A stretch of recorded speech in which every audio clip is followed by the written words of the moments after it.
It's Orlando Hudson at second base. Manny Ramirez is in left field. The cleanup man, Andre Ethier, the National League Player of the Week last week, is in right field. Houstonian James Loney at first base. Russell Martin, the catcher. Matt Kemp in center field. Casey Blake at third base. Clayton Kershaw on the mound. The man charged with slowing down the red-hot Los Angeles Dodgers tonight is the veteran Russ Ortiz, 34 years of age. You look at the numbers from his last start against the Pirates: 4 2/3 innings, 5 hits, 3 runs, walked a couple, struck out a couple, threw 99 pitches, and that was on the heels of a couple relief appearances. So now he goes for his first win as an Astro with Rafael Furcal leading it off. He really helps to jumpstart this Dodger offense. Keppinger creeping in on the grass, and it's ball one upstairs to Furcal, a 275 hitter with 1 homer and 5 runs batted in. Switch hitter batting 268 from this side of the plate.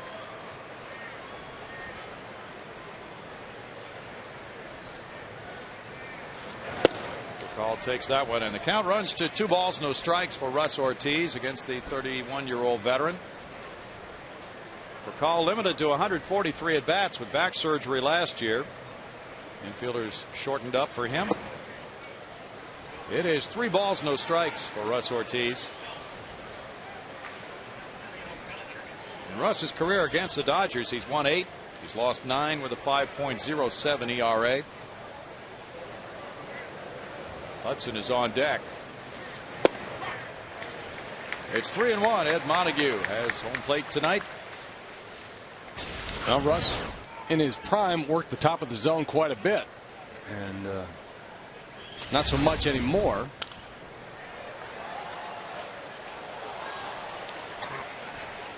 The umpires are Ed Montague, Jerry Lane, Tony Randazzo, and Chris Guccione. Furcal, a very good leadoff hitter because he'll take a lot of pitches for you, and he's the kind of guy, if you just lay one in there, he's capable of doing some extra base damage. He's drawn a walk to lead it off. He's a .350 lifetime hitter against Ortiz. And capable of stealing a bag too. Boy, the Dodgers, they do have a nice mix. They got speed at the top, plenty of power throughout this lineup. Orlando Hudson has settled right in with his new club, and he's hit .385 with 2 homers and 8 runs batted in. He's a known excellent glove man, 3-time Gold Glove winner. This kind of offense certainly welcome. He hit .305 last year for Arizona, but had left wrist problems. .282 lifetime hitter. Keppinger's in on the grass for him as well as Furcal. Showing bunt, and it's ball one. Dodgers have a lot of weapons. They lead the league in on base average, .393 as a team, and they lead the league in steals with 12. They've been caught 3 times. Larry Bow is the coach at third. Hudson's been checking with him on his marching orders. Hudson signed a 1-year deal as a free agent. He missed the final 45 games of last season with that left wrist injury. Manny Ramirez on deck. Yeah, I think there were some clubs that were afraid of Orlando Hudson this winter because of the wrist injury. But so far so good with the Dodgers picking him up, and they got a bargain. He's a good player as long as he stays healthy. Here's how it sets up defensively behind Russ Ortiz this evening. Jason Michaels gets to start in center tonight with the tough lefty on the hill. Hunter Pence back and right. The infield features Jeff Keppinger back from the back injury. Tejada and Matsui in the middle. Puma at first. Ortiz, Rodriguez are your battery. Orlando Hudson has put together a 6-game hitting streak, going 13 for 24. He's one of many hot Dodger hitters. Strike makes it 2-1. Hudson's already belted out 20 hits this season. Dodgers have outscored their opponents 82-40. They are 10-3. They have a 1-game lead in the NL West. This is their first game outside the division this season. They'll be going back into the NL West as they continue on this road trip, next to Colorado and then third to San Francisco.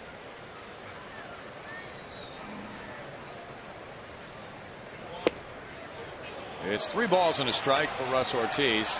He's walked 6 and 8 2/3 innings coming into this game. Russ missed all of last season.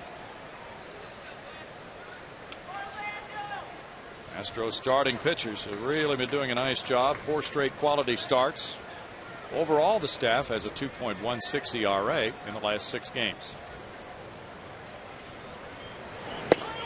That's ball 4. Now back-to-back walks have the Dodgers in business with Manny Ramirez due up. Yeah, Ortiz obviously struggling with his command here. Mike Hampton had a hard time at the start of the ball game last night getting the ball down, and Ortiz having a similar problem here. And Russ, a guy who can't dominate you in the zone. He can't blow it by you like he used to, so he does have to pick a little bit more.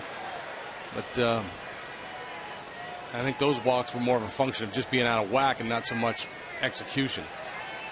This is his first start at Minute Maid Park. He appeared here in relief in the Cubs series. Manny Ramirez, 326, 2 homers, 7 runs batted in. He's walked 14 times. Ball 1 to him. Yeah, and you know, ideally you'd like to be in a situation where you didn't have to give in to Manny, but in the first inning, after walking the first 2, they got too much firepower to consider pitching around Manny. You got to go after him here. He hit 2 home runs Saturday against Colorado.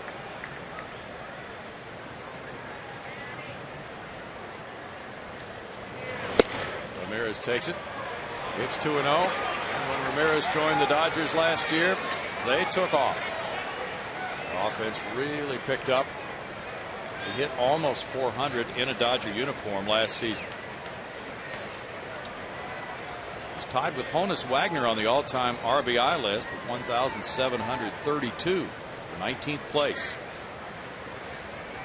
2-0 count. And he fouls it back. Yeah, that's one where they talk about a golfer sometimes when you hit one in the woods and you just got to take your medicine and take your double bogey. Well, that's what was going on there. It was 2-0. He had to throw it right down the middle and hope for a positive result. And Manny not able to get to that heater. Tough start here for Russ. 10 of the first 14 pitches balls for Russ Ortiz. 110 major league wins, 82 losses for Ortiz from Encino, California. Double play would work. Line to center field. For call to third base. Larry Boa sending him home. Jason Michaels throws into second. And it's 1-0 Dodgers on the RBI single by Ramirez. 8th run batted in for Ramirez. And the Astros playing from behind again tonight. Here's that confrontation with Manny, pitch by pitch. Russ Ortiz had struggled to find the zone with the first 2 hitters. Tried a little slider, missed. Fastball just off the edge. Manny, among all the other attributes, he's got a very good eye. Good healthy rip. And then a fastball, not a bad pitch. Got in on him a little bit. But just the strength of Manny Ramirez able to muscle that one into the outfield. So with that RBI, he moves in front in that RBI race in front of Honus Wagner. Now it's Andre Ethier. He was player of the week in the National League last week. Ethier looks at ball 1. Ethier already has 16 runs batted in to lead the league and tied for the major league high. He's driven in 12 with 4 homers in his last 6 games while hitting .391. Last week he hit .391. 2 doubles, 4 homers, a dozen runs batted in. He and Nick Markakis share the major league RBI lead right now. And he has worked a 2-0 count. Ethier, a .348 career hitter against Houston. Now Dewey Robinson is out to talk with Ortiz. Russ last Thursday at Pittsburgh, working 4 2/3 innings, leaving with the game tied 3-3.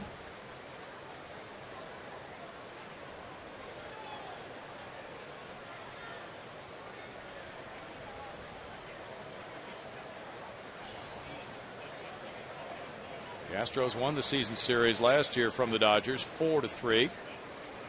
These two teams have played 27 times since Minute Maid Park opened here, and the Astros are 14-13 in those games against the Dodgers. 2 men on, nobody out, 1 run in, and a 2-0 count for Ortiz on Ethier with Loney waiting. Can we take a mulligan and start all over? That would be very nice if you're in Russ's shoes right now. Dodgers had a day off yesterday. Now it's 3-0 to Ethier. Yeah, so many of these Dodger hitters, not only high average hitters with good power, but very disciplined too. Ethier knows he's in the driver's seat in this at bat, and he's not going to swing until he gets something right in his happy zone.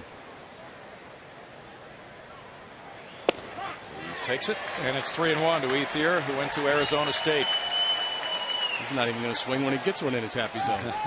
Didn't there on 3-0. He'll be turning it loose on 3-1 if he gets a similar pitch. Ethier was drafted in the second round by Oakland in 03. Traded for Milton Bradley in December of 05. Good change of speeds. Makes it 3-2. Well, this is Russ's game. You know, even down on the count, 3-1. He's going to throw that changeup.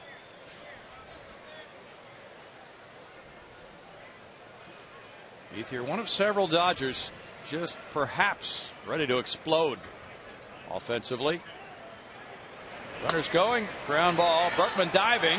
He gets up and stumbles. Now he tosses to Ortiz. Good play by Ortiz for the out at first. And Ethier's retired with Hudson going to third. And into second is Ramirez, one out.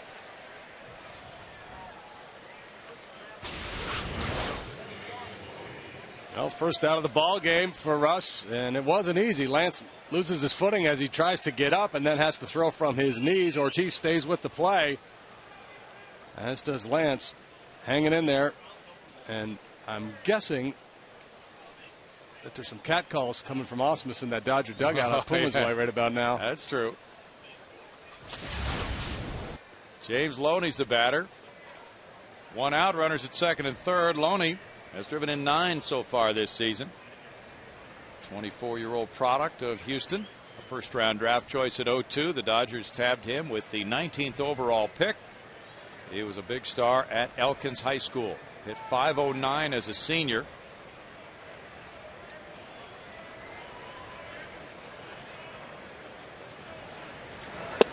Loney looks at strike one. And Loney also in that range. The Dodgers with several players, many of them homegrown, mid to late 20s. That's why so many people like their lineup. The youth, what they've already done, gives some idea to many that they could really be ready for breakout seasons.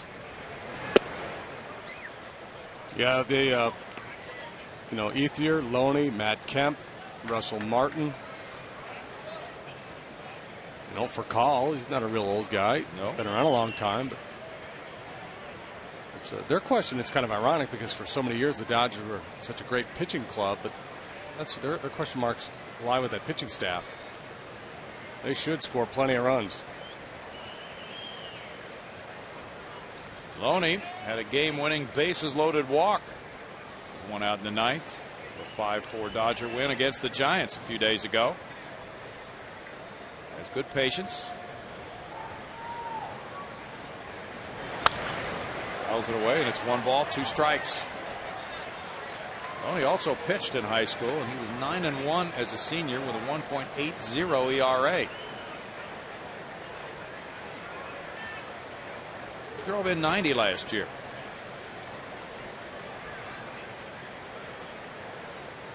Dodgers off to their best start since they were 10-2 to open the 05 season.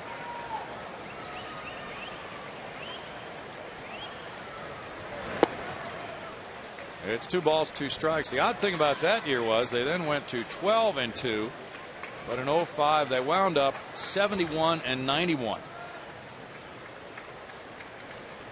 So that was absolutely no indication of what was to come when they got out of the gate so well that year. That was after winning in 2004 too, right? I think they won the division the year before. Yeah. Ground ball. Keppinger to his left, takes a look home, throws to first. It's 2-0 on the ground out by Loney, giving him his 10th run batted in, scoring Hudson. Well, I think they might have had a shot at Hudson at home plate, but I think the thinking here is just damage control. And make sure we get it out. Let's take a look at it here. Hudson is a speedy guy. He's off with the contact. I think Keppinger might have had a shot at him. Pudge Rodriguez was telling him no. Let's just go ahead and get the sure out at first base. That means Russell Martin bats with 2 outs and a runner at second. Martin 244, no homers, 5 runs batted in. He's been an all-star the last couple of years. He gets a first pitch curve, and it's strike 1 to Martin. That's a play that late in a tight game you're going to come home, but early in the ball game you're just looking to get an out and try to get Russ back into the dugout where he can regroup. Martin has been on base in 11 games in a row. Not hitting much, but he's walked 8 times in the last 11 games. He takes a strike, and it's 0-2. He caught 149 games last year. That was a club record for the Dodgers. Tops in the majors. 28 pitches so far, 15 of them balls for Ortiz. And also in 07, Martin led major league catchers in games and innings. It's a 1-ball, 2-strike count. Matt Kemp on deck. But he's from Canada. Canadian currency, that's only 120 games. So yeah. Now the Dodgers might have to try to lash him to the bench a few more times this year. They do have a very capable backup in Brad Ausmus. Flying to left field. That's in for a hit, and that'll make it 3-0 on the RBI single by Martin. That's his 6th run batted in, with Manny Ramirez scoring it.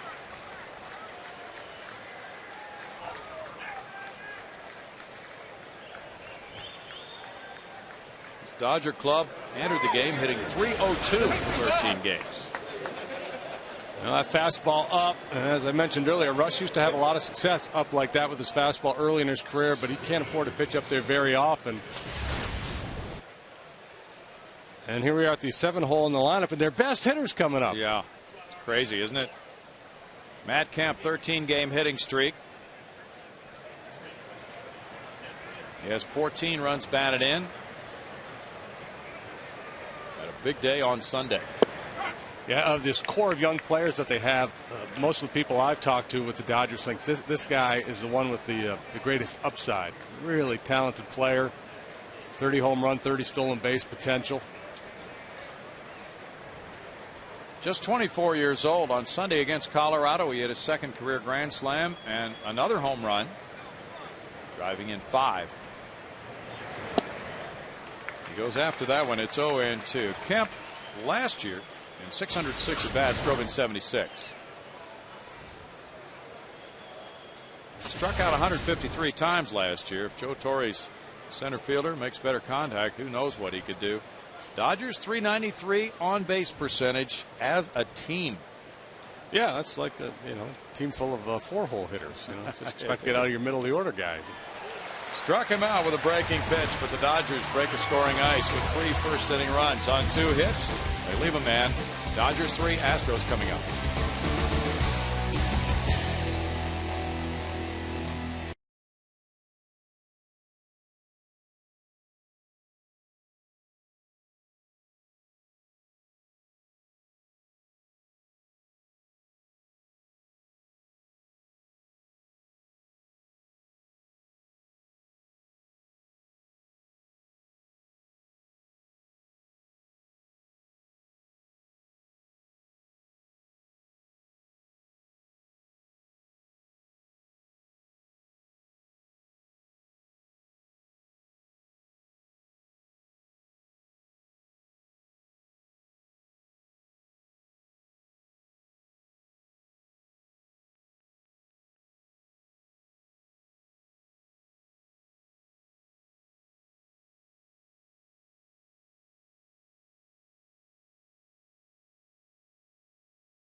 hole. Lance Berkman's at first base. The cleanup man is left fielder Carlos Lee.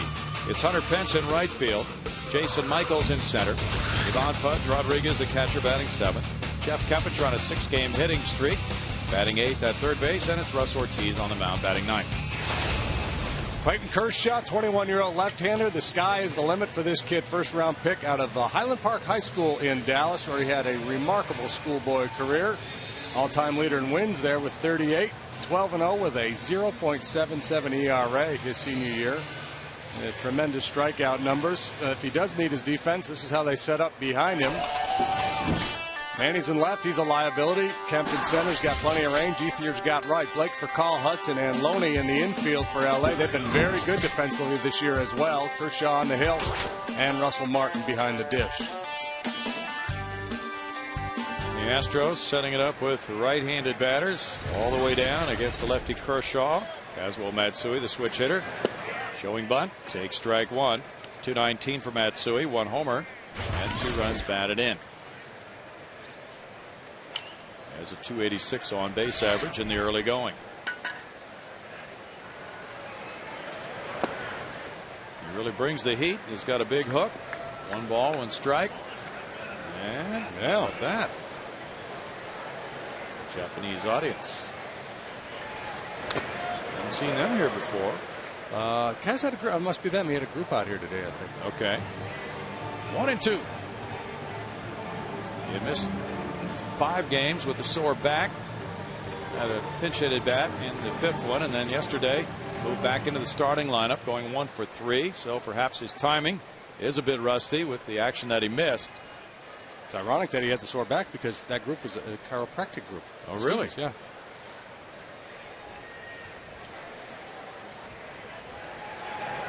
Kershaw drops a big hook on him, but it stays high, and it's 2-2. Steve Lyons, who's doing television for the Dodgers, told us that when things are right with Kershaw, that hammer will come out of the same arm slot. Well, yeah, it's a classic power pitcher's repertoire. The riding fastball and then the curveball that comes out of his hand, and you think you're getting that high rider, and you give up on it, and it just drops right into the strike zone. So you can see the comparisons to Koufax and some of the great left-handers over the years. It's a heavy burden to put on a kid, but he's got a load of talent. He jumped from Double-A to the majors last year. Foul back, and that would be a good game plan for the Astros if they can foul back a lot of pitches, try to run the pitch count high on him, because he has been tough to hit this year. 12 innings, 3 hits. Yeah, a big strikeout pitcher. When you work that high fastball as he does, it's tough to get early outs. You get a lot of swings and misses and foul balls. Foul ball. He's also developing a pretty nice changeup too, and may allow him to get some quicker outs in counts. And because he is so young, the Dodgers will be very cautious with him, especially in the early going, I would think. Very careful to watch that pitch count. Up high for ball 3. Matsui's done a nice job leading off here, working the count full. That pitch at 95 from the hard-throwing lefty, who made 21 Dodger starts last year. And there's a leadoff walk. Matsui works his 4th base on balls of the year. Our Jack in the Box standings tonight will show you the best batting average in the month of April since the 2004 season. Miguel Tejada is number 1 at .355. And it's Ian Kinsler, Chipper Jones, Derek Lee, and Ryan Theriot. And Tejada comes up now, hoping to live up to that. He has had a sizzling month of April so far. .360, just 5 points higher than that figure the last 5 years. With 1 RBI, has 18 hits. That's tied for 5th in the league.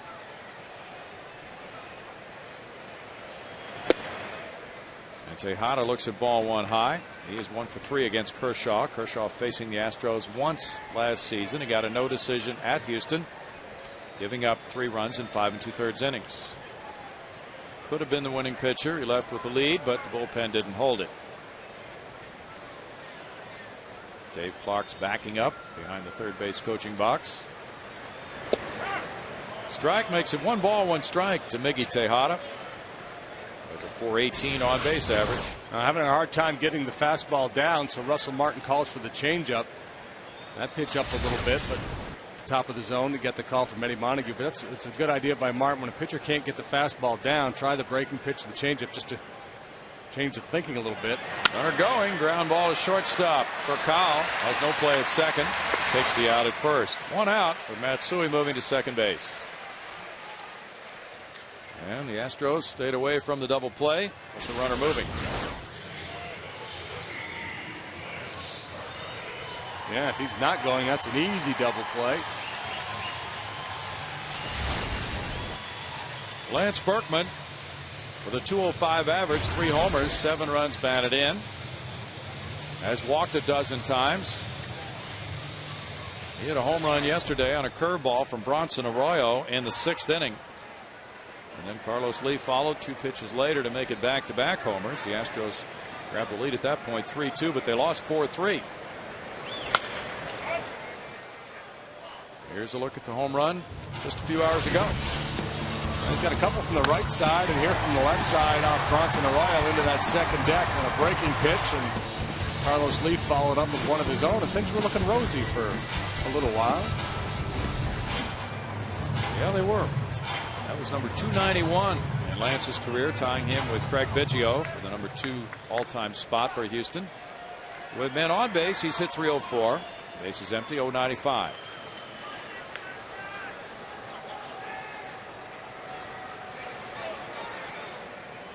Lance 0 for 2 last year against Kershaw in that game. He's high with that one, and it's 1 ball, 1 strike. Kershaw coming off a 13 strikeout game, but a no decision against the Giants. In 7 innings, he allowed 1 hit and 1 run, left with a 2-1 lead. The bullpen let it get away. So he has no wins or losses in 2 starts, despite an ERA of 1.50.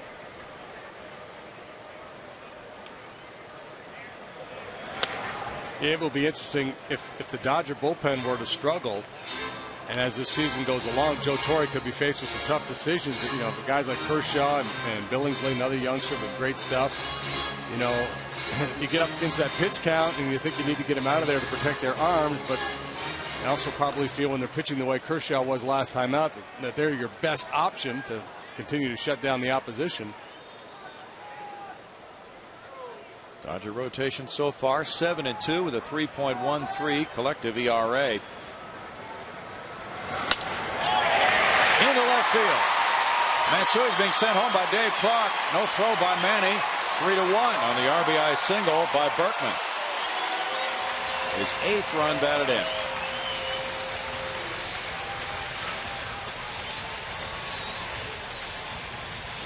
We talked about the difficulty hitters have recognizing the breaking ball from Kershaw, but Lance had no problem with it. Stayed back just long enough and whacked it through that hole.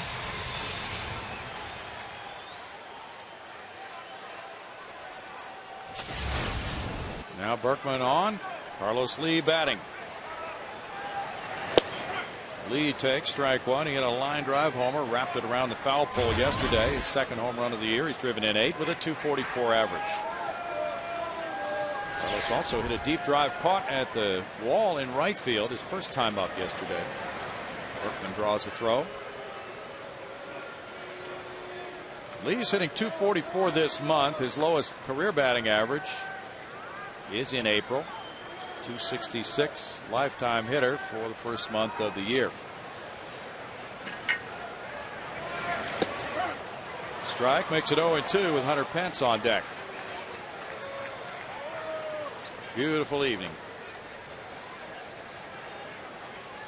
Phillies lead the Brewers 5-3 in the bottom of the 5th at Philadelphia. Jamie Moyer and Manny Parra the starters. Parra has been taken out of the game. Ryan Braun has hit 2 homers to give him 3 for the year. Into shallow center field, that will loop in for a hit. A single for Lee on the 0-2 pitch. First and second, 1 out for Hunter Pence. Pretty impressive swing of the bat there. 2-strike fastball up about letter high, and that's a good pitch for Kershaw. You know, some guys that throw the fastball up here and think that's a mistake, but with Kershaw, he can get a lot of strikeouts at the top of the zone or above the hands. So just a good short stroke by Carlos, getting up to get on top of that ball. Hunter Pence has 2 men aboard. .319 average, 3 homers, 6 runs batted in for Hunter. He's hitting .357 on this homestand so far. Well, nice job by the Astros coming back here in the bottom half of the first, and not only to get on the board, but to give Russell Ortiz a little opportunity to catch his breath after that lengthy top half of the first. Last 3 games, Hunter has been collecting the hits, but a couple times he's been at the plate with the bases loaded, and he is determined to deliver in those situations. He is 2 for 12 so far this season with men in scoring position. 0 for 4 with the bases loaded. 1-1. The Astros are in one of those stretches in which one of those bases loaded situations, if they get a hit, they probably win the game, and maybe a pitch by a reliever costs them a game. It's a team just not quite in sync, and they're 4-9. Jason Michaels on deck.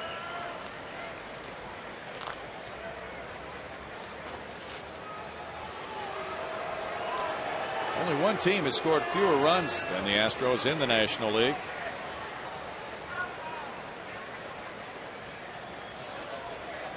This is not exactly a young man who allows a lot of breakout evenings for hitters. With an .081 batting average for his first 2 starts against him. Line drive goes foul. 1-2. Good to see the former Astros coming in for this series. Andy Wolf, Brad Ausmus, Mark Loretta. Brand new season. We check out guys in different uniforms around the league the first trip through. Yeah, it's a good veteran bench that Joe Torre has assembled over there, and it's a real nice compliment with all the young everyday players that they have. Strikeout for Kershaw. 2 outs. That time he went a little higher than high, whereas Carlos was able to get onto that letter high fastball. This one up even higher. Boy, it sure looks good when it starts homeward, but that thing just stays on plane, and that's almost impossible to hit. That's 95. Yogi Berra might have hit that one. Manny Sanguillen. Notorious bad ball hitters. Yeah, they were. Vladimir Guerrero, maybe. Jason Michaels had a good rip yesterday off the bench. A double, 167. That was his first extra base hit as an Astro. In the 8th inning as a pinch hitter yesterday off lefty Arthur Rhodes. He throws pretty hard. Kershaw throws even harder.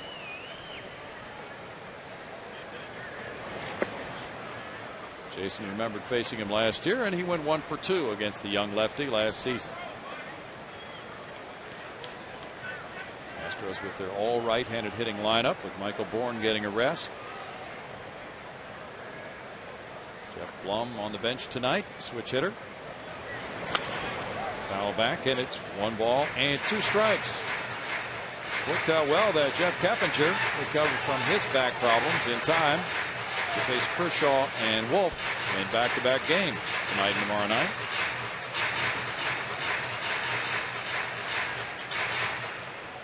.26 pitches for Kershaw. Both these pitchers have really had to go to the whip here in the first inning tonight. Pudge Rodriguez is on deck. Inside. 2-2.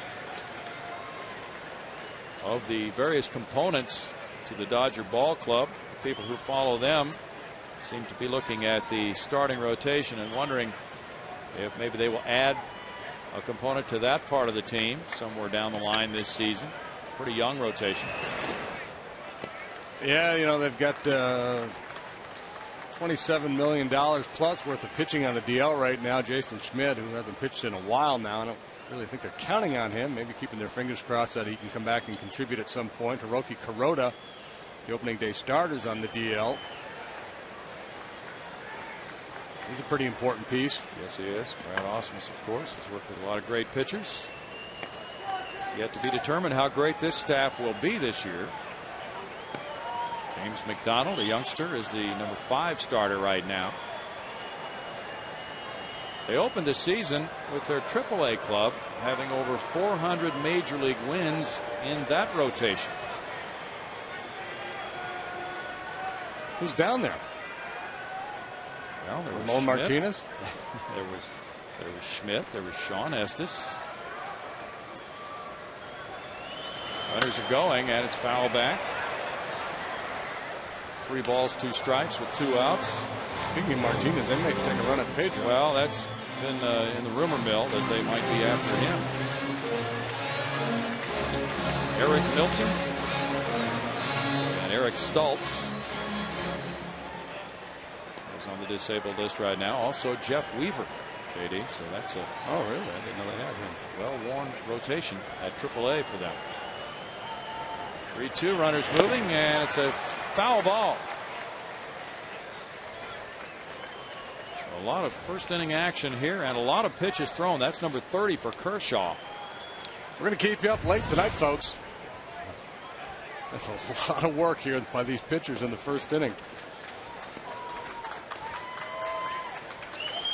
Dodgers got 3 runs on 2 hits in the top of the first. They sent 7 to the plate. The Astros, their number 6 batter at the plate right now.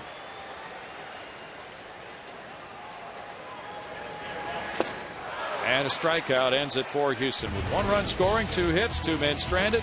3-1 Dodgers after 1.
The 9th is the 2005 NLDS, or the first game ever here at Minute Maid Park.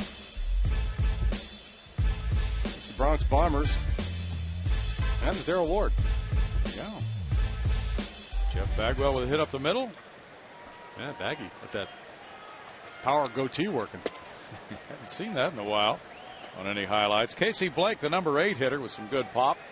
Taking ball 1, leads it off in the second inning. 225 for Blake, 3 homers, 8 runs batted in for the former Cleveland Indians. And it's 2 balls, no strikes to Blake. So the Dodgers point to Blake as the number 8 hitter. They say, wow, what a strong lineup with this guy hitting 8. He hit 21 homers last year for Cleveland and Los Angeles. He's hit as many as 28. 2 balls and a strike. Blake, 35 years old. He began his career with the Toronto organization, then moved along to Minnesota and Baltimore before staying in Cleveland several years. Grounds that one foul, and it's 2-2. Dodgers obtained him last July in a trade for a couple of prospects with the Tribe. Casey from Des Moines, Iowa, went to Wichita State.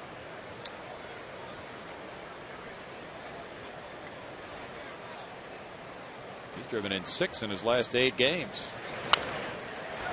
Flies that one foul into the seats. Well, Russ worked awfully hard there in the first inning, so an efficient second sure would be nice. And you know, against most clubs, you feel pretty good. 8-9-1 coming up, but as Brownie mentioned, this is a pretty dangerous 8-hole hitter, Casey Blake. He hits this one in the air to shallow center field. Matsui out. One out, and let's move to Patty Smith. All right, well, I'm standing by with Sean Bertani, Director of Community Affairs for the Houston Astros, and we're out here just outside the Minute Maid Squeeze Play area with something very special going on out here. Go ahead and tell us about it, Sean. Today is the first Astros Buddies Day of 2009. We'll have several more this season. But the Astros Buddies Club is a wonderful Houston tradition. It goes back at least 40 years. And it's an opportunity for kids 14 and under to have their own special club and their own special tie to the Houston Astros. So out here you've got a membership table, this really cute little hat. This little bag is being given away, right? And what do they also get when they sign up? I believe it's $15. What do you get with a membership? Right. It's $15, and especially in these days, we understand value is really important. For that $15, you get a lot of great benefits. You mentioned the hat and the jersey, but you also get $60 worth of game tickets. We're going to have a special autograph party just for the members here at Minute Maid Park in August, and a lot of prizes for some autographed items, newsletters, and it's a great club just for the kids. Well, and you know, those of you out there who are maybe my age or so, we all had Astro Buddies when we were younger. It's a little bit different this year. You're not assigned a specific person. Lance Berkman is kind of the man of the year, sort of, so to speak. Yes, he is. Each year we're going to feature a different player, so we give the kids a chance to get to know the players a little bit more every year. Lance Berkman has graciously agreed to be the host, so to speak, for this year's club. And so you'll get a lot of information and a lot of stuff about Lance Berkman this year. Okay, well, real quick, tell the fans how they can sign up if they're not already out here at the ballpark. Absolutely. Astros.com. Click on the community tab. You can get your Buddies membership online. You can come to the Astros offices here during business hours, and we'll be happy to take your order as well. All right, a lot of fun and a great bargain for the kids as well, guys. Thank you, Patty. 4-pitch walk to Clayton Kershaw, the pitcher, as Ortiz facing Rafael Furcal with one out here in the second inning. Furcal drew a walk and came around to score. That's Berkman playing behind the pitcher at first. Furcal looks at ball one. Pudge Rodriguez out to try to help Ortiz make the adjustments to get the pitches down.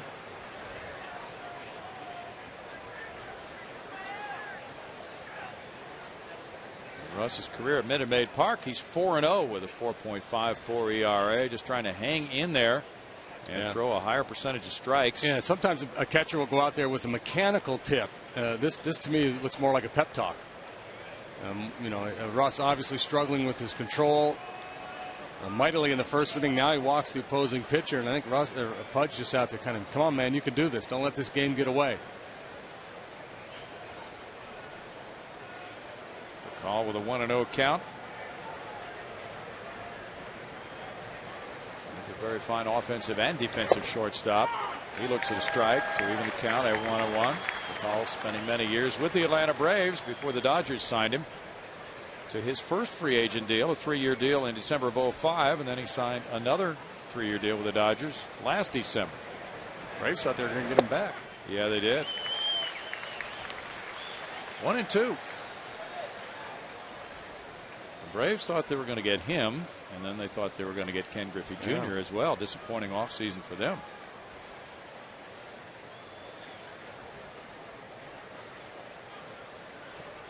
Furcal looks at that one. It's 2 balls and 2 strikes. Well, I like the kid the Braves have playing shortstop now, Escobar. Yes. As long as he doesn't get hurt jumping up and down in the on-deck circle anymore. That's right. The bizarre injury of the year so far. Strained abdominal from leaping in the on-deck circle.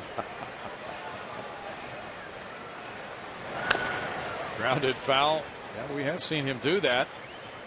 And that's a tough one, but he is a very good defensive player. And it'll be interesting to see what the Braves with their changes do this year and whether they get Tom Glavine back and Tim Hudson back. Those 2 guys could make a world of difference. They have Tommy Hanson in the minor leagues. He could be ready to burst upon the scene. Phenom.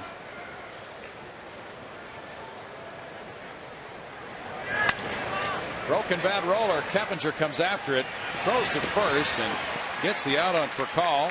Kershaw to second, 2 down in the inning. Tomorrow is Earth Day. The players will be wearing green caps like that one that Wave has on right there. And the first 10,000 fans will receive the Play Green recycled material cap. That's courtesy of Waste Management. There'll be a Play Green Expo on the main concourse. And if you ride the Metro to the game, you'll receive a half-price ticket. For more information and all the game day activities, visit Astros.com/playgreen. The O-Dog, Orlando Hudson, is batting. He walked and scored in the first inning. Let's look at one of those green caps. We'll see a lot of those tomorrow night. There's strike one to the O-Dog. And we will be out tomorrow morning, along with Sean Bertani. We just saw her. Hunter Pence at Habitat for Humanity for a one-day build on Earth Day.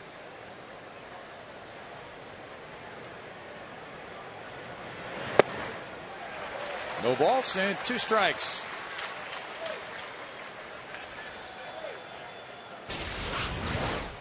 Well, there's Russ having some success with the high fastball. Yeah, Hudson telling him, don't swing at that, especially with that little uppercut swing. Yeah, really get on top, emphasize that top hand to get on that high heater. 1-2 the count with Manny Ramirez on deck. Orlando Hudson, a 43rd round draft choice in '97 by Toronto. He's from Darlington, South Carolina. Went to Spartanburg Methodist Junior College. As a kid, his nickname was Headquarters. He had a big head. Grounder to Berkman, and Ortiz works around a 4-pitch walk to the pitcher. No runs, no hits, and a man stranded. 3-1 Dodgers.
Houston, Darren Erstad probably will come in for a start. Cecil Cooper said against the right-hander Chad Billingsley Thursday night possibly. Coming up later in our Dodge Grab Live feature, find out what Darren Erstad enjoys reading. Stay tuned for that. Bottom of the second inning, Pudge Rodriguez to lead it off against Clayton Kershaw. Rodriguez checks in tonight at .227. He has 1 homer, 5 runs batted in. Just started all but a couple of games. He's hit .308 on the homestand, 4 for 13. There's strike one with Keppinger and Ortiz to follow. The Astros are averaging just 3 runs per game.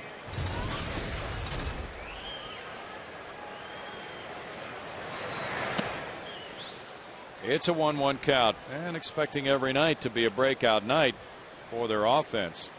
Interesting to see that the pitching statistics for these teams find both clubs have pitched 114 innings for the year coming into this one. Bouncer behind third.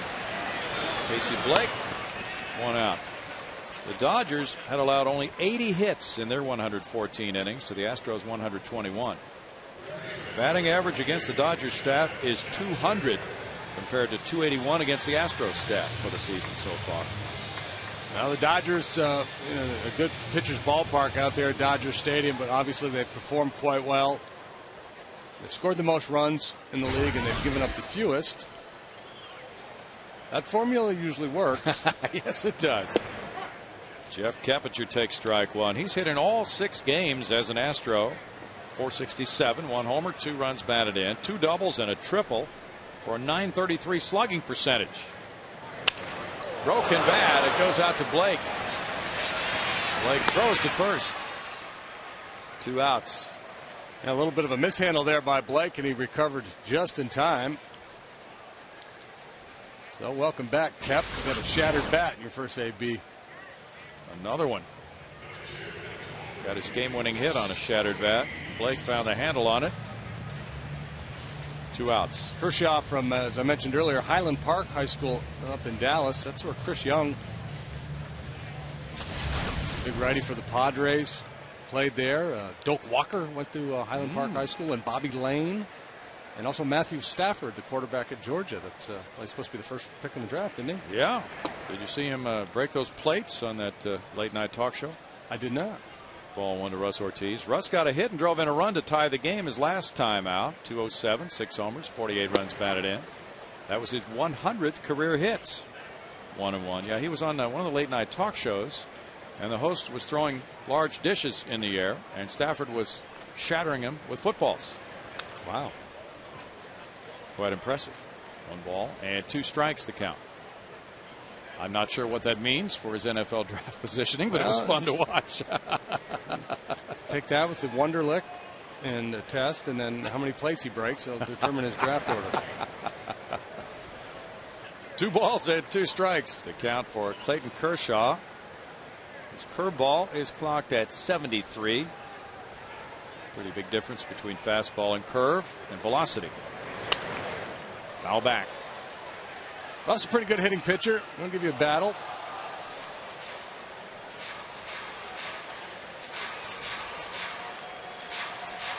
Rally monkey? Yeah, I'll go for that. Haven't seen those. Yeah. Foul back. Still 2 balls, 2 strikes. You know, I don't know what the game plan is with Kershaw, but as you watch him work here and the Astros battling, making him throw a lot of pitches, you might be well served if you could learn to kind of throw a little two-seamer, just take a little off his fastball and then do some early ground balls. But boy, it's tough to take a kid with this kind of ability and try to change him at this stage of his career. The tendency is let's leave him alone, let him pitch. Got the tools. Fly ball right center field. Ethier going back and on the run. He catches up with it for a 1-2-3 second inning. Dodgers 3, Astros 1 after 2.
One Brewers in town for a weekend set. It'll start at 7:05 on Friday, and the first 10,000 fans will receive a Play Green tote bag, courtesy of the Methodist Transplant Center. You don't even have to make a donation for that tote bag.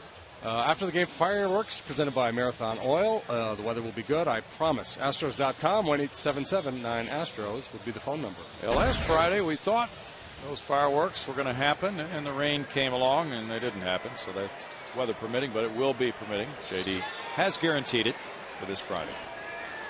Manny Ramirez leads it off in the third inning. Probably no rain within 500 miles of here now, at least. Ramirez with an RBI single in the first. The Dodgers a 1-0 lead.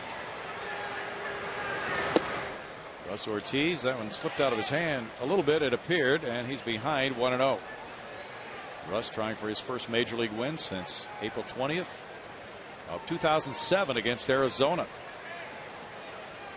2 years and 1 day ago.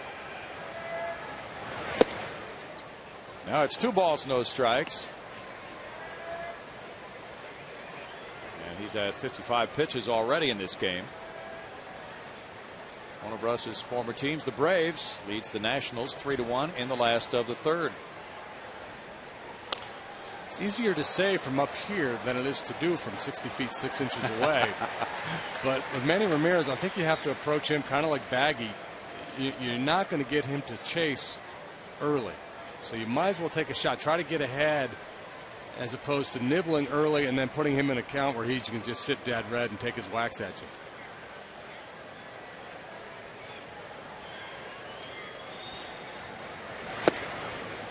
Well, now it's 3-1. He could sit dead red.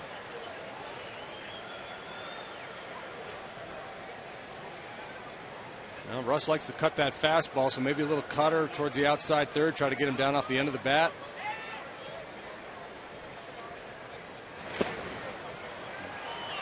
That's the other Baggy-like quality of Manny Ramirez. Just so patient, so disciplined. He'll take the walk. His on-base percentage has got to be up over 500 now with these first 2 trips tonight. Yes.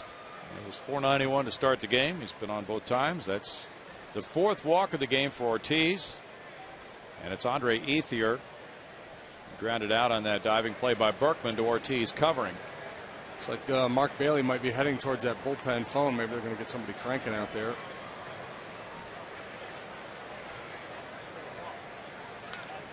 Don't know if Jeff Fulcino would be considered the long man for this game or not. There is strike 1. But tomorrow, Doug Brocail and Brandon Backey, both on the disabled list, will be throwing simulated games in the afternoon. Dewey Robinson talking with Ed Romero and Cecil Cooper there. And Brian Moeller also hoping to come off the DL fairly soon. 1 ball, 1 strike, so the Astros have some pitchers on the mend. They're all coming along pretty well. Brocail said he feels much better. There's Moeller. He's being fitted for a knee brace, so he can throw bullpens and eventually go out on a minor league rehab assignment. Backey might be headed out as soon as this weekend, and the same is true of Brocail. 2 balls, 1 strike now.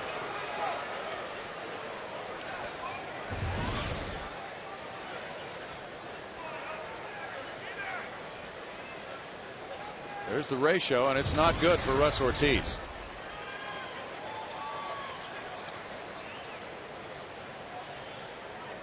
Tejada and Matsui set up for a double play.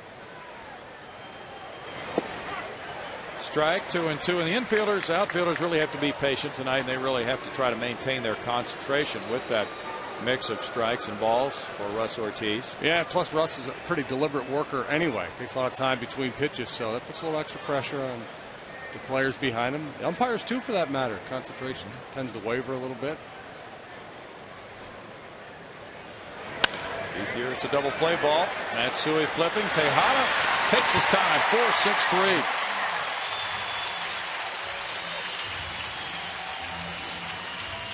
Well, in this instance, good things come to those who wait. Clean up that leadoff walk with the double play off the bat of Andre Ethier. Garden Variety 4-6-3. That's the 19th of the year by the Astros. routinely done. And James Loney will come up with nobody on. That's really kind of in the tweener zone out there. We could either rotate and throw it overhand, a little pitch, the short arm delivery, or the backhanded flip. Now that time, that was a good low fastball from Russ Ortiz. He got that one down on Loney for strike one. Loney got an RBI on a ground out. 1 ball, 1 strike. Russell Martin's on deck. Braves have Kenshin Kawakami starting in Washington against Sharon Martis. Nationals with a revamped bullpen, now 2-10 after winning last night. Looks like Getty Montague might be a little bit of a tight zone here tonight too, and that certainly favors Kershaw with his power stuff over Russ. 66 pitches for Russ tonight. Thank you. 2-2. Yep, only chasing that one upstairs. Well, I imagine James got a pretty good cheering section here at the ballpark tonight. Maybe a little anxious.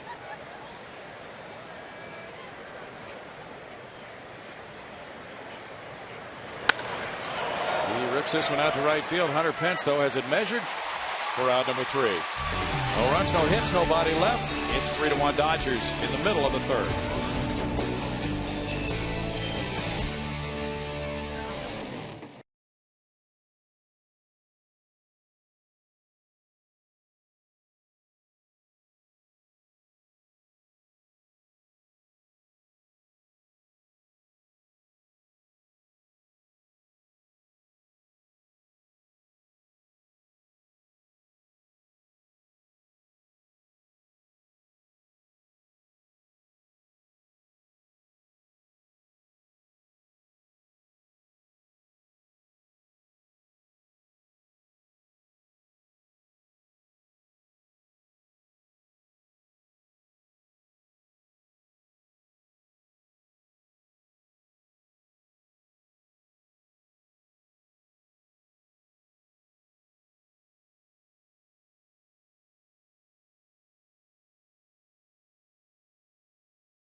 Polls. Fans from that game can take their ticket stubs to any Greater Houston area Chick-fil-A for a free chicken sandwich, and they are good sandwiches. So we're waiting for somebody to come through. Hunter Pence has done it a couple of times in his career. Carlos Lee wrapped one right around that foul pole last night for a home run. Yeah, and you mentioned that was probably good enough for Fries. I wonder if anybody went in there and said, hey, Brownie said well, Carlos almost hit the pole, so we get Fries. Hopefully not. The kid behind the counter, huh? What are you talking about? So Carlos hit a laser shot in this game. Carlos has a single. Kazuo Matsui leads it off here. Astros trailing 3-1. Clayton Kershaw gets in front with a fastball, strike one. He walked Matsui, who scored on the Berkman hit in the first. Mets lead the Cardinals 2-0, top of the fourth in St. Louis. 1 ball, 1 strike. It's Oliver Perez going for the Mets, and Todd Wellemeyer pitching for St. Louis. Cardinals are 8-5. Smacked into left center field. Well done by Matsui. Kemp is over. He has a strong arm. And the Astros get hit number 3 of the night. They love it. You might want to bring them back more often. Yeah, why not? Kershaw challenges it with the fastball, mid-thigh over the middle of the plate. Good short stroke by Kazuo. Oh, that was. Nice line drive up the middle. Matsui takes his lead with Tejada batting. Miguel hit a ground ball to shortstop. Matsui was running on the pitch, and he went to second and later scored on the Berkman single. So the Astros stayed out of a double play, and it netted them a run later. And a turn toward first. Kershaw stepping off and drawing his arm back. Now, the difficult thing about having Kershaw's kind of potential is being compared to the likes of Sandy Koufax. He was the 7th player drafted in 06. It's a burden I never had to deal with. It could be a real issue. There's ball 1. Now the Astros, Dave Clark flashing signs. Even though they trailed 3-1, they have some thoughts of putting the runner in motion. Kershaw pitched in 07 in the All-Star Futures game. And last year he made the jump from Double-A after having a 1.91 ERA at Double-A Jacksonville. He struck out 59 in 61 innings there. Got in 107 innings with the Dodgers, and he fanned 100. He had 52 walks last season. And I think when you consider Clayton Kershaw, the most important thing to remember is how young he is. 3 years ago, he was in high school. Yeah. Getting ready to graduate. That's a quick trip through the minors. He was offered a Texas A&M scholarship. Foul back. 1 ball, 1 strike.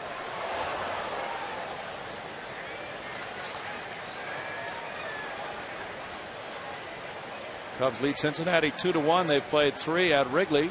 Probably pretty chilly there tonight. Jay Bruce returned to the lineup and hit home run number 2 for the Reds. Micah Hoffpower hit number 1 for the Cubs. Rich Harden has the lead of 2-1 after 3 for Chicago. They're going. Throw from Martin offline. A stolen base by Matsui. His 2nd of the year. And the pitch was ball 2. Pitch over the plate, maybe down a little bit. Matsui with a real good read. Either that or he just guessed right. Martin's throw not even close.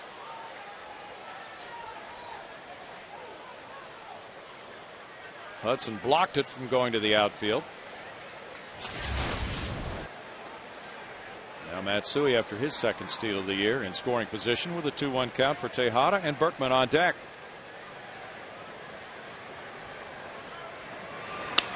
Ground ball, fair, left field corner.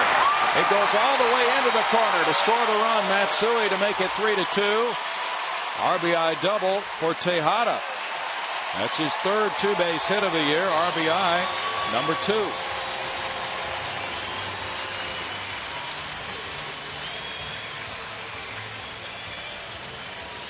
Now the Astros, well documented, really struggling so far this year with runners in scoring position, but Tejada gets a changeup and whacks it down the 3rd baseline. Continues his score in April. A 1 in and a chance for more in the middle of the order coming up here. Matsui, the catalyst, with a single and steal. Now Lance Berkman. He had the RBI single to left in the 1st on a curveball. Carlos Lee's on deck. Now the Astros about hit the Dodgers 4-2.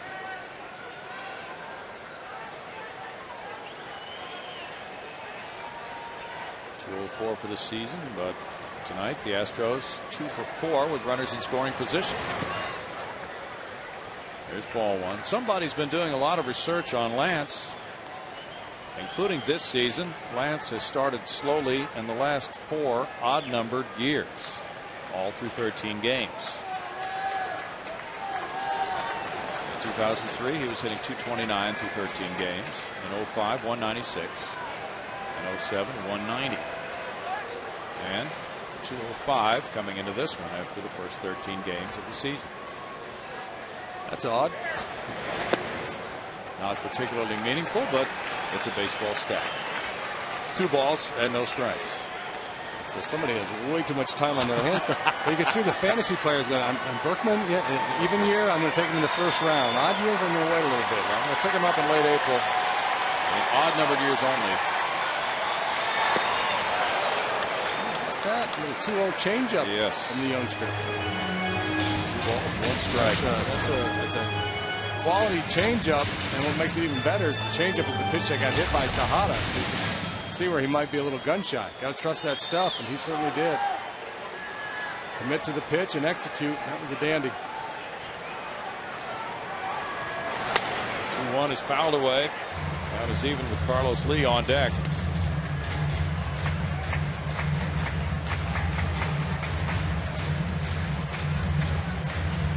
Checking the bat. Came out yesterday for extra hitting. Hit the home run last night.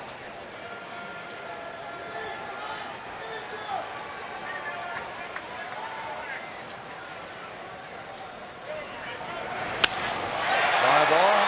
Kemp in center. Tejada tagging, but Kemp does not have a long throw to make. He has a good arm. 1 out. Yeah, if you know that ball's out towards right center, probably worth it to take a shot trying to advance her, but not on that one. It's Aflac trivia time, JD. Ready? See what we can do tonight. What 3 teams did Jim Shays have his most career wins against? Let's see. 3 teams. We have to get these in order, we're told. What would be your guess? Toledo Mud Hens. I think we're looking for major league clubs here. Carlos Lee. High drive, left field. Astros lead 4-3. Over the tracks. 2 homers in 2 games for El Caballo. That's number 3 of the season, giving him 10 runs batted in.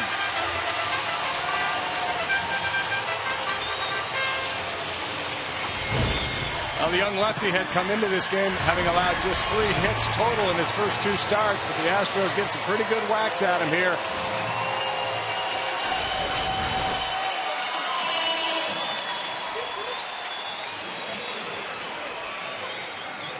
That was a good whack. Way up there. And there it goes into the night. Beautiful shot. Hunter Pence, the batter. That was fun. High bouncer, Casey Blake. 2 down. So Lee is heating up on this homestand. He cranked that one, and he ripped a line drive homer last night. That was a soaring shot, his 3rd of the year. Astros coming from behind to grab the lead now. That is Jason Michaels looking for more. He struck out on a 3-2. It's a 2nd homer surrendered by Kershaw this year. Ball 1. The Astros have been outscored in the first 2 innings of their games this year, 20-6. 1 ball, 1 strike, but would love to put this one in the come from behind category and get rolling. 5 games under 500 now against a red hot Dodger team, which has just been obliterating its opponents.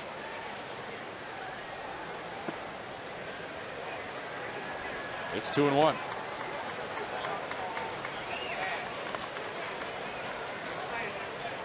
Astro hitters doing a nice job tonight picking up the changeup and the breaking pitch. Really not being fooled very often by Kershaw.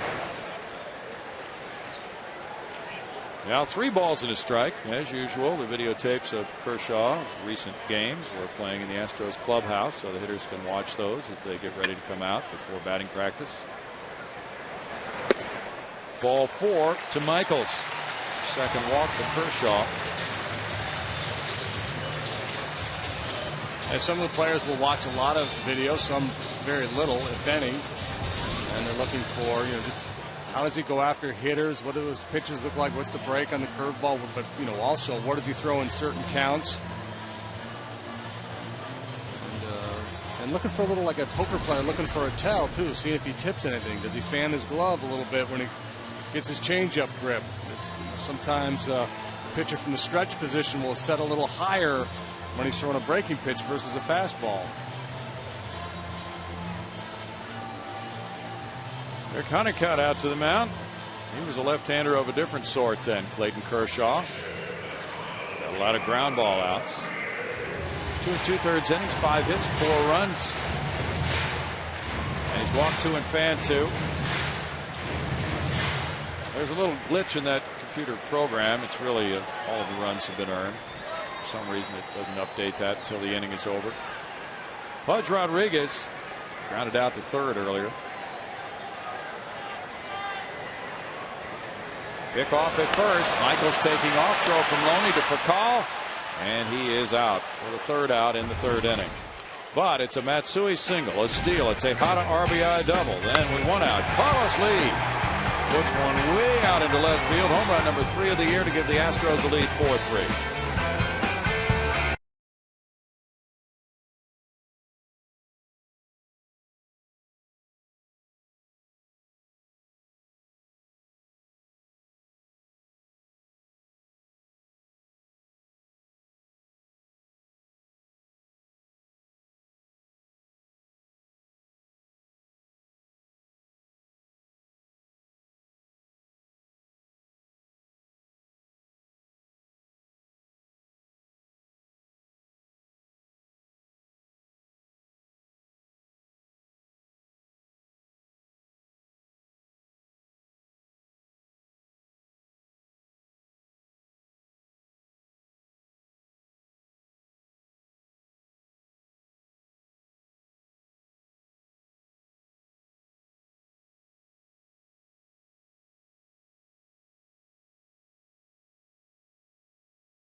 His best career victory totals against what 3 teams? We had no clue, as usual.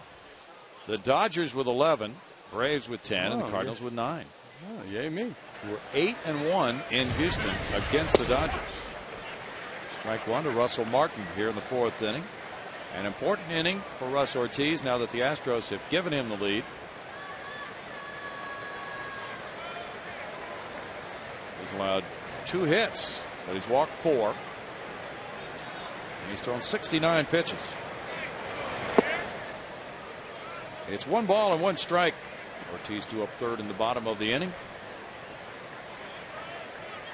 Roy Oswalt goes tomorrow night against Randy Wolf at 7:05. Foul ball takes the count to 1-2. And then it's Wandy Rodriguez Thursday night at 7:05 against right-hander Chad Billingsley. Billingsley 3-0 with a 2.84 ERA.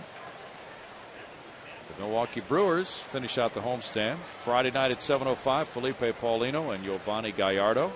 Saturday night 6:05 Mike Hampton and Jeff Suppan. Sunday at 1:05 Russ Ortiz and Manny Parra.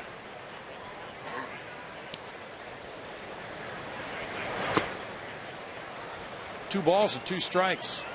Matt Kemp's on deck as Russell Martin bats. He's added the J for his mother's maiden name on his uniform now. Oh yeah, Russell J. Martin. Oh yeah, I see that. Bouncer third, Keppinger. 2 easy hops. 1 out, and now time for Patty Smith. it's time to introduce our progressive fans of the game, and you have seen these fans a number of times already. They've had a lot to cheer about. They are 65 members of the Texas Chiropractic College here. This is Carla Pronio. She is the what is your title? Program coordinator. Program coordinator. Tell us about this group. You guys were out here last year, and you're out here again. Your numbers are bigger and better than ever. They're doing great. They met Matsui today. They're doing great. They're from Japan, and they come over to learn anatomy at Texas Chiropractic College. They are having a blast, and we appreciate everything that the Houston Astros have done for us. Talk a little bit about your meeting with Kaz Matsui. You guys went down there, and they just thought they had just died and gone to heaven. You would have thought God walked in the room. It was unbelievable. They were bowing down and having a blast. He signed autographs and talked to them for about 30 minutes, and it was unbelievable. It was great. They enjoyed every bit of it. Well, appreciate it. He's given them plenty to cheer about tonight. They're back here chanting for him now. We'll be seeing a lot more of them tonight. And then next year, she tells me they're planning on bringing out 95. So these, of course, are our progressive fans of the game, guys. Very good fans. Thank you, Patty. You look good in that headband, by the way. 2 balls and 1 strike here for Kemp. Matsui sits up at second, and this ball goes deep to center field. Way back for Jason Michaels. He's running out of room. That bounces and goes off that back wall. They say it stays in play. And meanwhile, Kemp is headed for third base. And I don't know if the Astros are going to argue, but I think it went over the yellow line and hit the back wall. So we'll see, as it's right now standing as the second triple of the year for Matt Kemp and a 14-game hitting streak for him. Well, he is strong, and he really drives this ball a long, long way. Let's see where that bounced. I couldn't tell if it had already hit that back wall or gone up off the inner wall there. No, oh, no, it it didn't. In play. Yeah. Well, you got to be careful there. One little mishandle, and he's going to circle the bases. That's his second triple. He definitely did hit the inner fence, so I was wrong on that. But Kemp is at third with 1 out now for Casey Blake, and a very important situation here for Ortiz. Astros do not have anybody warming up. 77 pitches, infield in. Ortiz with a 1-run lead. Blake popped to second his first time up. So it had hit that back fence over the yellow line. It would have been a double. Oh, he's hit by the pitch, and now it's Kershaw coming up with runners at first and third and 1 out. First hit batsman for Ortiz this season. A bunt situation here for Kershaw. Astros could play it one of 2 ways, in or back at double play depth. And I imagine that's the middle will back up and look for 2. Well, Kershaw going to have a talk with third base coach Larry Boa.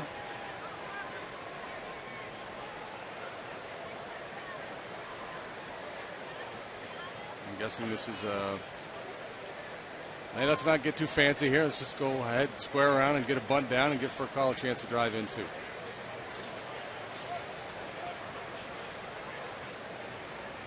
Kershaw, 1 hit and 5 at bats this season. Yeah, he's young enough where he probably hasn't forgotten how to hit yet. He's probably a pretty good hitter. No, I'm sure he was a real good hitter in high school. Yeah. Infielders moving in at third and first, and there is ball 1. And the other thing, I think, if you're Larry Bowa, might have been worth mentioning, hey, once you get that bunt down, make sure you bust it down the line, because with the corners charging so hard, if you don't get a good jump out of that box, you could be a double play victim.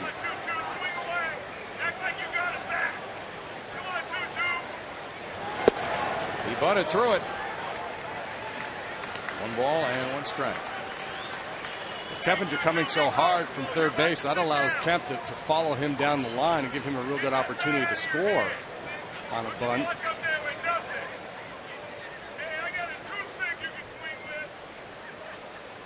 Watch Keppinger come, and Kemp will just follow him down the third baseline.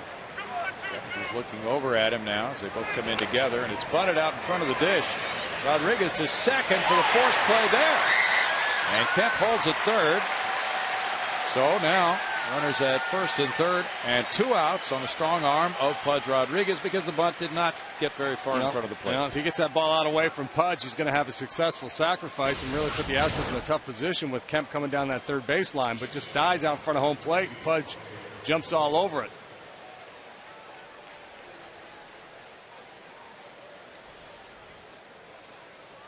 Keeps that runner out of scoring position. And I'm surprised Kemp retreated as quickly as he did. There was nobody home to cover third base, so he could have cheated down the line a little further and tried to score as soon as Pudge threw that ball to second base. Yes. Now Rafael Furcal, he walked and scored, and he grounded out. Good ball 1 to him.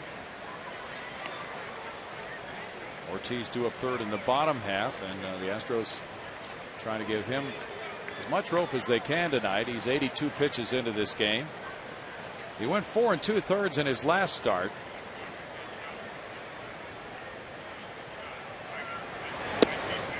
Usually the manager will only let a pitcher work out of a certain number of jams in the game before deciding that it would require too much energy and would be beyond his capabilities to stay in.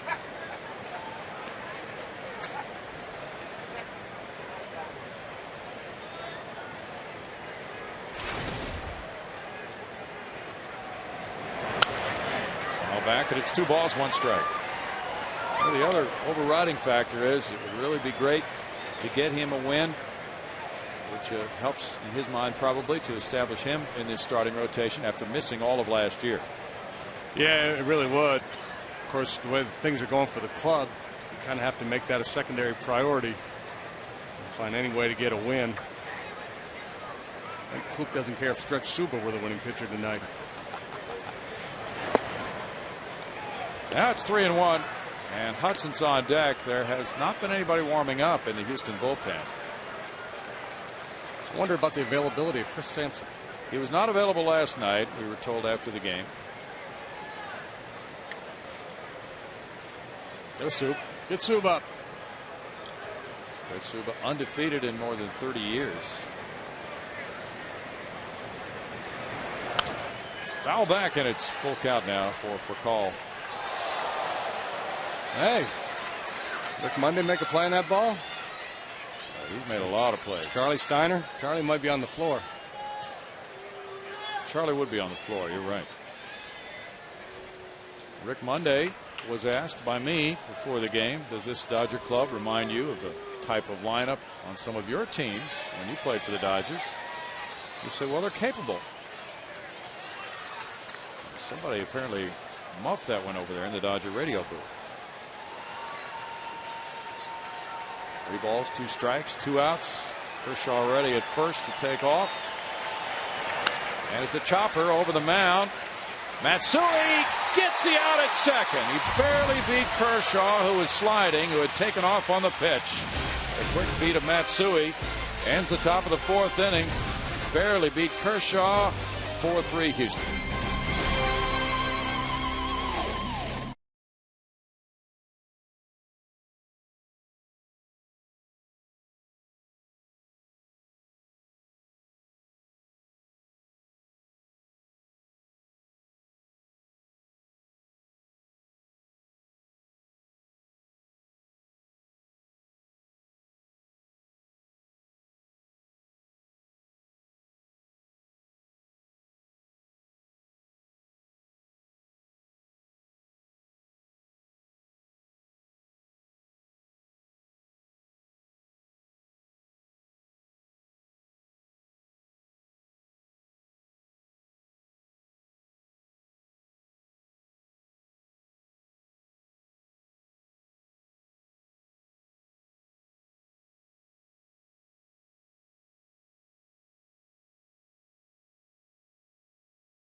by Heineken, by Steel, by Dodge, and by Southwest Airlines. My golly. Oh, it is a gorgeous night here in Houston, Texas, and a 4-3 lead for the Astros. They lost by that score yesterday. They've played a lot of close games this year. They've played 6 games decided by 1 or 2 runs of their 13. Fans enjoying a pretty night. They've seen the Astros come from behind. The Dodgers got 3 in the first. The Astros pulled a 3-run third on Kershaw. Now it's Rodriguez, Keppinger, and Ortiz 2 up in the last of the 4th. Rodriguez grounded to third in the 2nd inning. Many people picked the Kansas City Royals to be a surprise team in the American League Central. The Royals are 7-5. They're playing at Cleveland, where the Indians are 4-9, and the Indians lead at 6-1 in the bottom of the 7th. Big curve is good for strike 1 to Pudge. That's Aaron Laffey pitching 7 strong innings so far for the Tribe. Sidney Ponson started, gave up 6 earned runs in 3 1/3 for the Royals. It's a 1-ball, 1-strike count. How about those Pittsburgh Pirates pitching well again tonight, beating the Marlins 3-2. Yeah, they've had quite a run of pitching. 3 shutouts in 4 days or something like that. Jeff Carson's the winner tonight. They've had a whole lot better week than these Somali Pirates, that's for sure. 2 balls and a strike. Yeah, Buccos are 8-6 now. Carson's beat Anibal Sanchez. Matt Capps got his 4th save.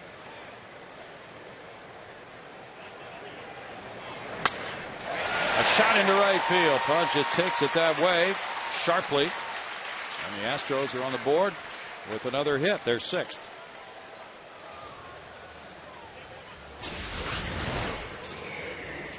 Yeah, he showed us that stroke yesterday.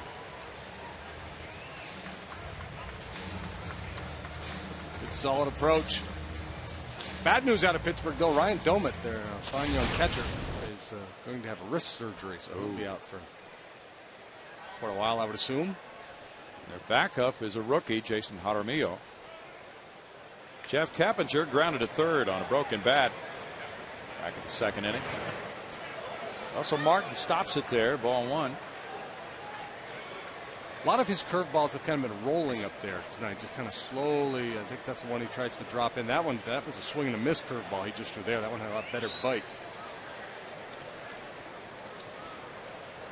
Keppinger hit lefties extremely well last season. Busy night at Philadelphia. It's now in a delay. It's 11-3. Phillies over the Brewers. The Brewers are 4-8. The Astros trying to move ahead of them in the standings. They'll be playing each other here this weekend. Jamie Moyer pitched well, 6 innings, 3 earned runs. Manny Parra gave up 5 earned runs in 4 innings. Ryan Braun has a pair of homers. Pedro Feliz hit number 1. Keppinger in his career a .354 hitter against lefties. Jeff Blum does not have an at bat so far right-handed this year. It's been a platoon at third base with those 2. 2 balls and a strike, and fortunately for the Astros, the games that Keppinger had to miss involved right-handed pitchers facing the Astros. His back was not doing too well until about 2 days ago. Then he made a dramatic improvement. Runner going. A hit to left field. Pudge will take a turn and hold on. Manny Ramirez gets it in. Keppinger has a 7-game hitting streak. All 7 games as an Astro. And the last Astro to break in with Houston and hit in his first 7 games was Russ Johnson. Gator. Yeah. Well, and Pudge moving with the pitch. So the Astros, obviously, with either video or the advanced scouting report they've gotten on Kershaw, see something in his delivery where they feel comfortable starting runners. Usually with a lefty out there, kind of shuts down the running game somewhat, but not tonight. The Astros have been very aggressive on the bases, so they've got a pretty good read on Kershaw. Russ Johnson had that 7-game hitting streak as he joined the Astros in '97. And Keppinger has now hit in 7 straight to go past Carlos Beltran, who hit in his first 6 as an Astro in '04. 2 men on for Russ Ortiz. A bunt situation here with Kershaw having given up 7 hits, 4 runs, and the bullpen's getting busy for the Dodgers. Kershaw has thrown 71 pitches, 44 for strikes. Bunted well to third base. Casey Blake with a play to Orlando Hudson. Sacrifice for Ortiz, his first of the year. Rodriguez to third. Keppinger to second. Really well executed there. James Loney was coming hard from first base. He was of a mind that he was going to nail Pudge down there at third if it came in his direction, but great bunt by Ortiz forces Blake to abandon ship down there at third.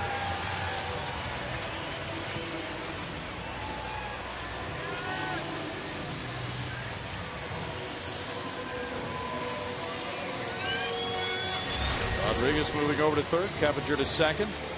Well placed bunt. Now Rick Honeycutt out. Ramon Troncoso is warming up, a right-hander. Dodgers also have 3 lefties in their bullpen.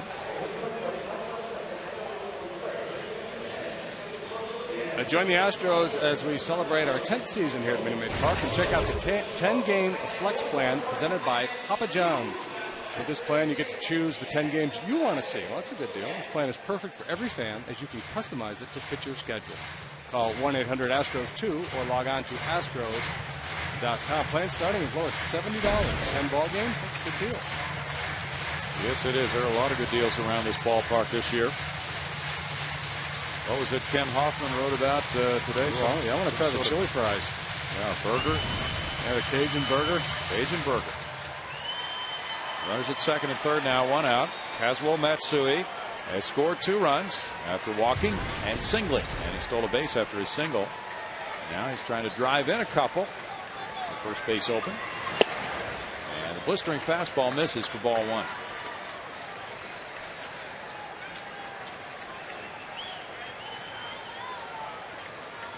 Matsui is thrilling these fans of his from Japan here at Minute Maid Park tonight. This would really put them over the top if he can come through with a hit.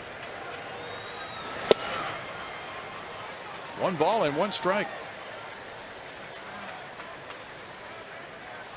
The Athletics are in New York playing the Yankees at Yankee Stadium, which has been a home run haven so far.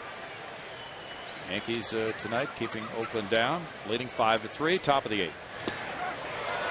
Strike, and it's 1-2 on the curveball. There's a big hook.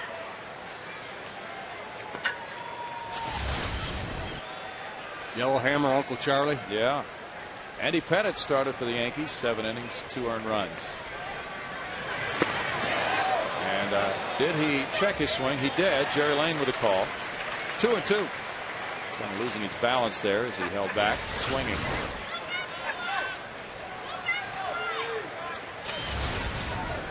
Johnny Damon homered for the Yankees. That was number 2 of the year. There have been 20 home runs in the first 4 games at Yankee Stadium. That's a record for the first 4 at any new ballpark.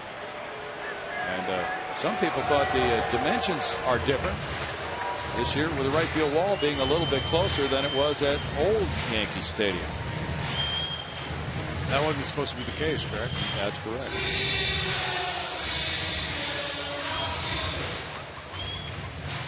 Native Texan Clayton Kershaw struggling here, and this is a big point of this game. He trails by 1. The Astros can give Ortiz some working room if they deliver these 2 runners at second and third. Foul back. Matsui has seen a lot of pitches tonight. Had a full count when he walked in the first. He hit a 1-1 pitch for a single in the third. That has helped this pitch count run to 77 for Kershaw tonight.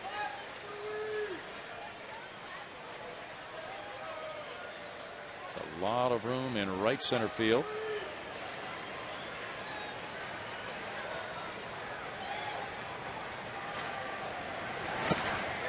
Yeah, and there's so much emphasis on the pitch count, but really, to me anyway, it's more about how hard do you have to work. And he's labored a lot, thrown a lot of pitches here under pressure. So 78 pitches on a night like tonight. It's like 110 pitches on a nice clean 7-inning performance. 3-2 flared, and Russell Martin makes the grab. 2 down.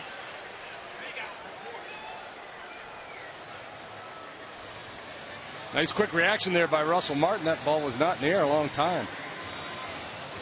Well, sometimes it takes a catcher a moment to locate that ball, and then he has to get up out of that crouch, dash over there and catch it.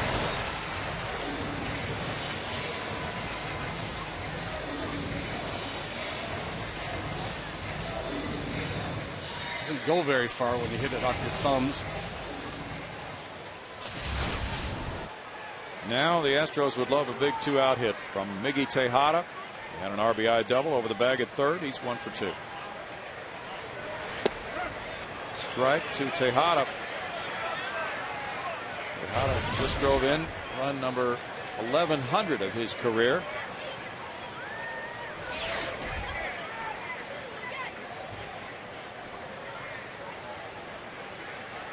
Had 66 runs batted in last year. Flare to right field. This could be in. The O-Dog out. It drops in front. And that's going to score 2. Tejada with a big turn. Now Loney's going to run him back to second. And it goes to Furcal, and he is out of the baseline. But the 2 runs scored on the looping single by Tejada, giving him a 3 RBI night. And a very big hit for the Astros, who lead it now 6-3.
Are trying to put all the facets of baseball together into a win.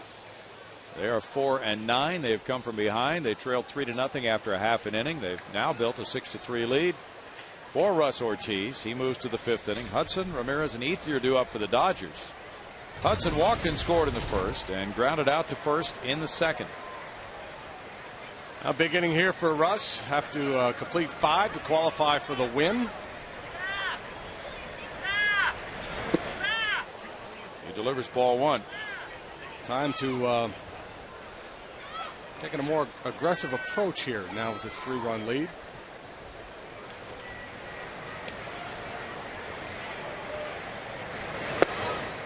But it's 2-0 now.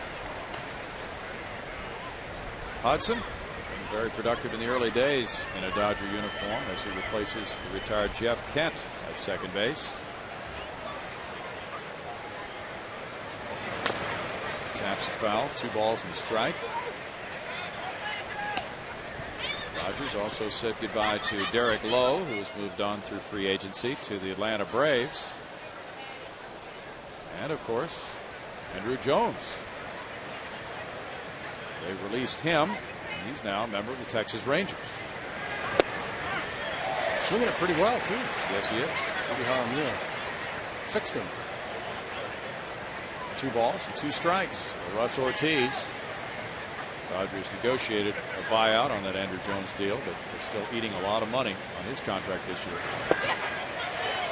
just missing, and it's 3 balls, 2 strikes. Ortiz is at 92 pitches for the game.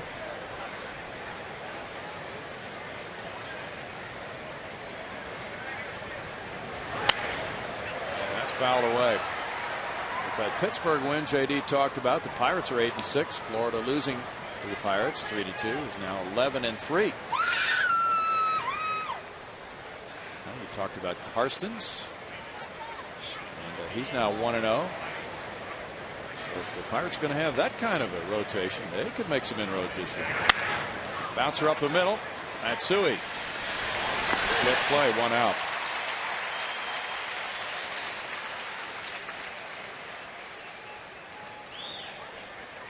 Manny Ramirez has an RBI single and a walk in this game. Those are the pitching lines for Kershaw and Ortiz so far tonight. Ramirez will turn 37 on May 30th. He grew up in New York City after being born in the Dominican. Strike call. And he was a first-round pick of the Indians in '91 and signed an 8-year deal with Boston in 2000.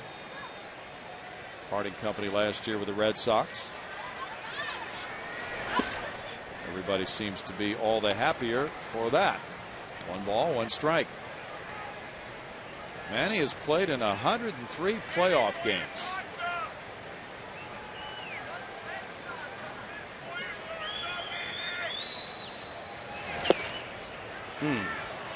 Two and one. Eddie Montague's called that high pitch, but the one down at the bottom of the knees has not gone the pitcher's way. Forces you into a difficult situation with such a dangerous hitter, maybe the best right-handed hitter of this generation. Good pitch there, makes it 2-2. Yeah, he really is dynamic. .314 career batting average for Manny Ramirez. The Dodger folks say he has been exemplary since putting on their uniform. Stellar work habits. Smacks that one foul. Well, whether he has or hasn't, that's what they're going to say. And I imagine he has. I think that's kind of been his pattern. You know, he'll be content and kind of play by the rules and play hard and do all the right things for a while. Then if he decides he wants to move out, he'll start to behave in such a way that makes it easier for the club to part ways with him. He got a little ugly in Boston there last year. In the dirt, ball 3, and now it's a full count on Manny Ramirez. He really does know how to hit, and he prepares himself. 100 pitch mark for Russ Ortiz, 52 strikes. What's the major league average for strikes? About 61% strikes, something like that. Yeah, I'd say 2/3 would be a good ratio. Ethier on deck. Strike 3. Wow, fastball right by him. And that is out number 2. Strikeout number 2 for Ortiz. See, all that nibbling pays off. Manny, the last thing he's expecting is a fastball right down Broadway. He departed without comment. He's just getting ready to take his walk. Now 2 outs, and it's Ethier. Ethier grounded out to a diving Berkman with a pitcher covering, then bounced into a 4-6-3 double play. And that one goes foul, strike 1.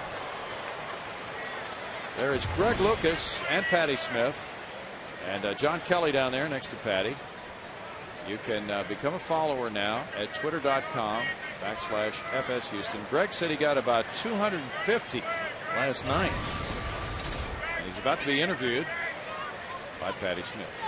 All right, how many followers do you have here tonight, Greg?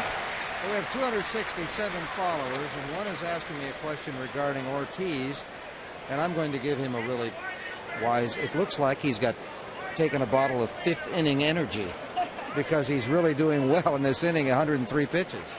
Well, Greg's updates are just awesome here. Greg, how can they get to you? All you got to do is go to www.twitter.com/FS Houston. That's the spot. Right. Tweet away, guys. It was going to give us the HTTP. Greg is very precise. He's thorough, if nothing else. It's all over it. 2 balls and 2 strikes, and he's having fun with that.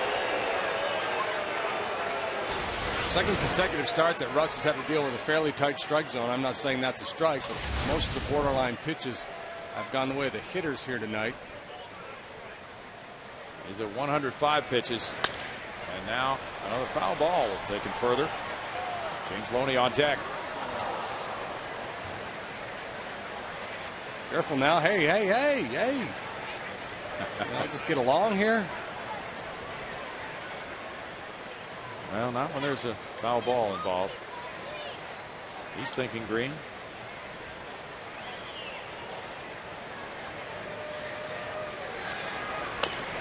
Ground ball foul. This battle is a long one here with Ethier fouling off pitches.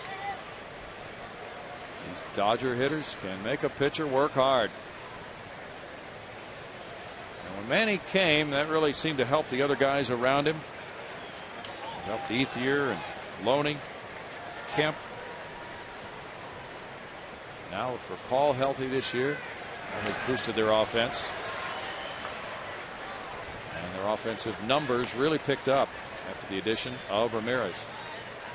They still have Juan Pierre on the bench for most games. And he loves to play, so he can't be a happy camper. You know, Loretta, Osmus, Castro, they know their role as bench guys on this club. Juan Pierre probably fairly frustrated. 3-2 now to Ethier. Ortiz threw 99 pitches in his last start, going 4 2/3. Berkman, Lee, and Pence are due up in the bottom of the 5th inning.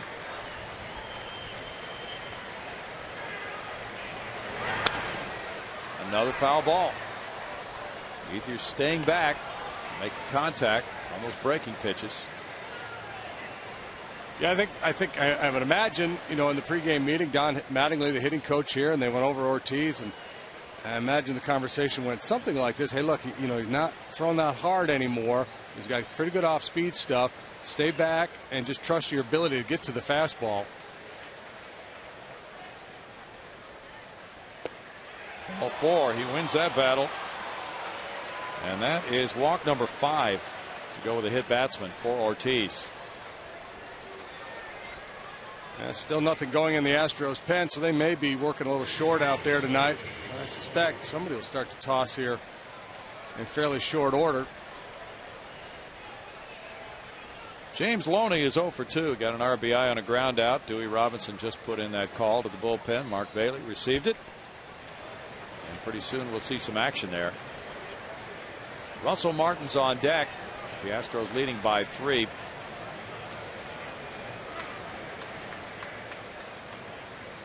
Wesley Wright is beginning to toss. Former Dodger farmhand. He has a lot of friends on this team.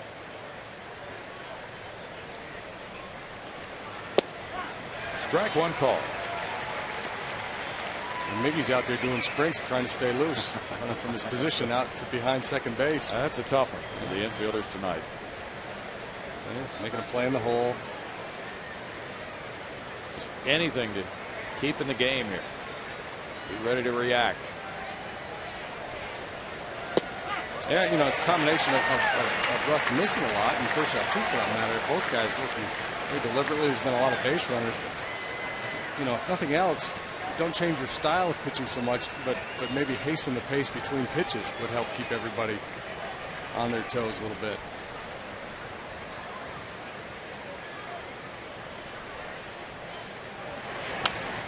Flared foul. I could teach an old dog new tricks, though. Russ has been pitching a long time, and this has always been his approach. Well, a guy like Steve Traxel was very deliberate all those years that he pitched. And we're happy to be here tonight, JD. We are. We're happy to be at the ballpark. And especially considering that Earth Day is coming tomorrow.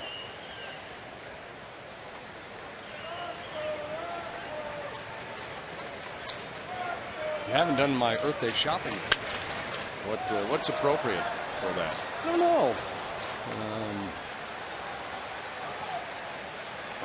Probably some recycled used bookstore, maybe. That'll work. course, so many people are thinking green right now, and we'll make a trip out to Umland Park and take a look at that Habitat for Humanity home tomorrow. The Astros also going to give back some credits. Matsui over to Berkman. In the 5th inning, no runs, no hits, a man stranded for Los Angeles. The Astros lead 6-3.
This week, NASCAR and Fox moves to the Talladega Super Speedway, where Kyle Busch will try to defend his title against a full field of the world's best drivers. Coverage of the Sprint Cup Series racing from Talladega begins Sunday at noon in high definition on Fox. Russ Ortiz has been taken out of this game after 5 innings. He is qualified for his first win as an Astro, but still a lot of game to go. Lance Berkman with Wesley Wright warming up. Takes.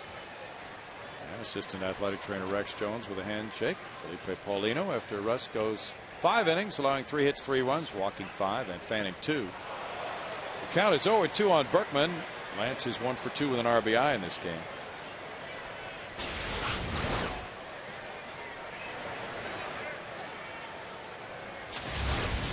Ortiz gave up 3 in the first and then held the Dodger bats silent for the next 4. He did a good job of regrouping. And he survived those 5 walks, took it well over 100 pitches tonight. Is in a position for his first win now since the 07 season. Astros would like to open it up here against Kershaw with Guillermo Mota going in the Dodger bullpen now.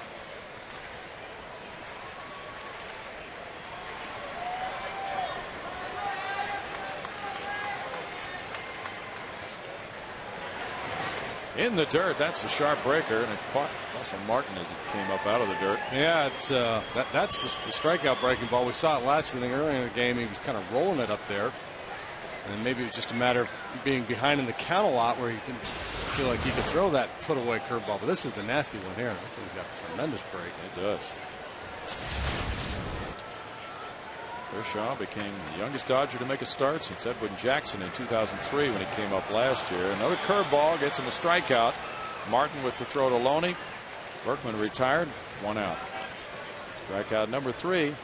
Our power play is brought to you by Reliant Energy, showing you a big bit of power. Carlos Lee El Caballo, huge swing, driving it for a 2-run homer to give the Astros a 4-3 lead. Well, it's consecutive nights now that Carlos has gone deep, and Joe Torre's not going to let his young left-hander face the big man again here. So he's had Mota warming up in the pen. And that's going to be it for Kershaw, who brought an ERA of 1.5 into this one. Tough night for him. Houston 6, Los Angeles 3. Back in a moment.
First a move by Joe Torre. Clayton Kershaw out of the game after 4 1/3 innings, having allowed 8 hits and 6 runs. Walking 2, fanning 3. He gives way to Guillermo Mota, a well-traveled right-hander who's 35 years old.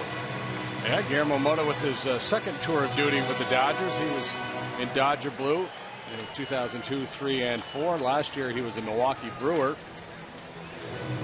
Big, tall right-hander, about 6'6". Real good changeup. Was an infielder for his first 6 seasons of professional baseball. Shortstop, third base. Bases Carlos lead. He's 2 for 2 with a 2-run homer, taking ball 1.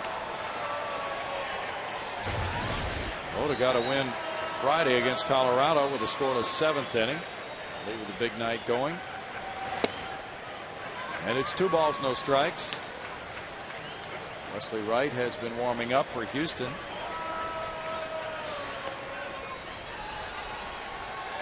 Hunter Pence on deck. Mota gets a call there on the corner, and it's 2-1. Perhaps you're thinking, well, that's a strange strike call that Eddie Montague has. That's because he's left-handed. He calls that strike with his right hand, of course, and it's kind of funky. Okay. 2 balls, 2 strikes. Remember Dutch Rennert? Yeah. Dutch used to scream at you. A lot of people chipping in so far tonight. Matsui having a heck of a night. Tejada staying hot.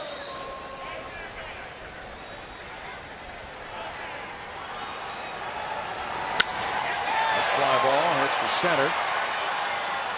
Camp over and calling. 2 outs. Hunter Pence is the only man of the starting 8 other than the pitcher who hasn't been on base for Houston. He's 0 for 2 with a strikeout and a ground out. Dutch Rennert might have been left-handed, JD. I don't know. He took a step back and he spun it out to the side. Yeah. Very theatrical. You're right. He really let you know about it verbally. Yeah, he called it out. Very emphatic umpire, Dutch Rennert. A lot of fans like that. Strike 1 to Hunter Pence. Cardinals tied the Mets with a 4-run 5th. It's 4-4 now in the top of the 6th at St. Louis. They've KO'd Oliver Perez.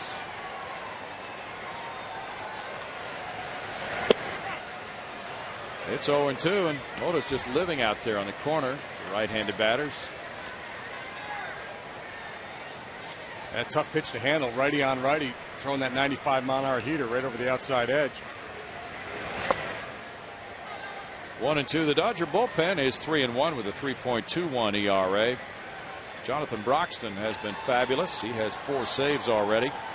The setup man somewhat questionable. 2 balls, 2 strikes.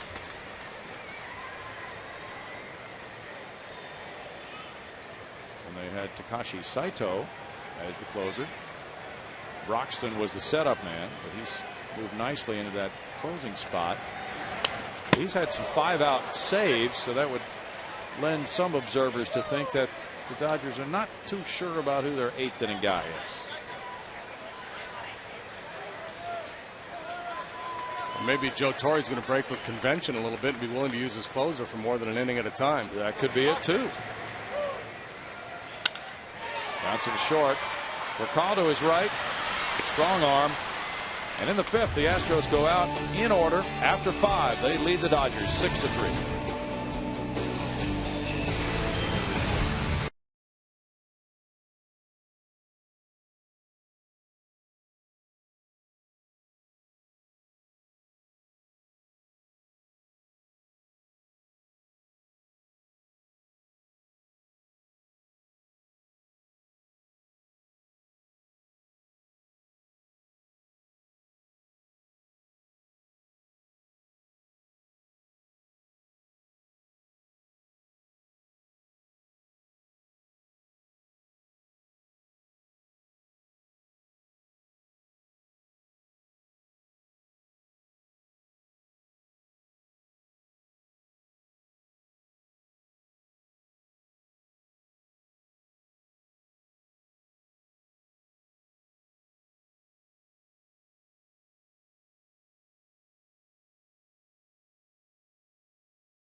Here's Darren Erstad telling us what he likes to read. What do I read? Go in phases.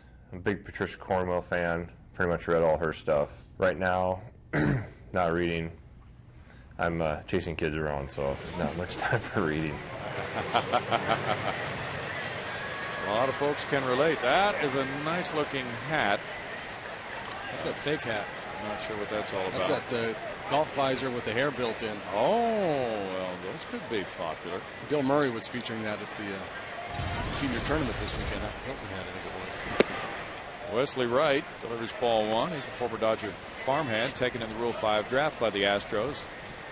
And he was used a lot last year in his rookie season. Russell Martin is 1 for 2. Nothing an RBI hit his first time. He's been used sparingly so far this year. He hasn't pitched in 4 or 5 days. Well, Cecil Cooper was asked before the game, is Wesley Wright okay? And he said, yeah, he's fine. Wesley, 24 years old, and he led all rookies in appearances last year with 71. He's 1-0 in 4 games. His ERA 10.80. That all came in that one game at St. Louis. He gave up 4 runs in 1 inning of work. Breaking pitch works for strike 2 for him.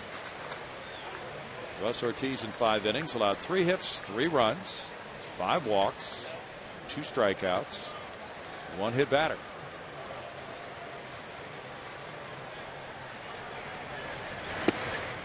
Upstairs, and it's 2 balls and 2 strikes.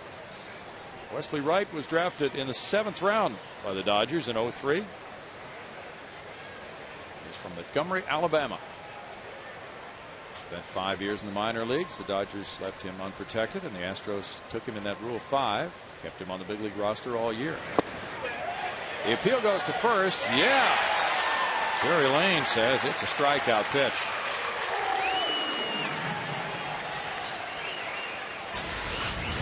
throws that curveball that he likes to backdoor to the right-handed hitters, but this is more of a slider boring down and in, and Martin not able to check.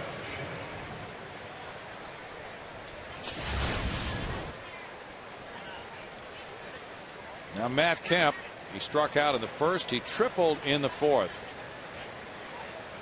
Dangerous hitter right now. Steve Lyons says he has kind of a two-part swing. Part number one, he drops his hands. Part number two then brings you the rest of the swing. Dodgers won big over Colorado Sunday, 14-2. They were off yesterday. And ball hit to the left side, and Kemp is 2 for 3, so the day off did not interrupt his momentum. Our league leaders are brought to you by your Texas Ford dealers. Longest active hitting streaks involve number 1 Matt Kemp, now at 14 games, including this one. The 4th longest in Dodgers history to start a season. Then Chris Duncan, Carlos Pena, Ryan Zimmerman, and Ryan Ludwig. Ramon Troncoso is once again warming up for the Dodgers, and he was loosening much earlier in the game. Casey Blake, the batter. Pitcher spot due up next. Pinch hitter getting ready. Ball 1 from Wesley Wright. Blake is 0 for 1. He was hit by a pitch. It's Mark Loretta in the on deck circle.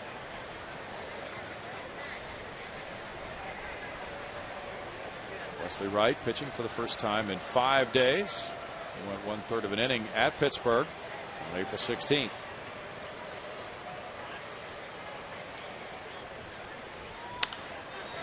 Fouled away. It's a 1-ball, 1-strike count. The Astros relievers have 2 wins, 3 losses, an ERA of 4.50. Jeff Geary is tied for the league lead with 8 appearances. This is game number 14 of the year.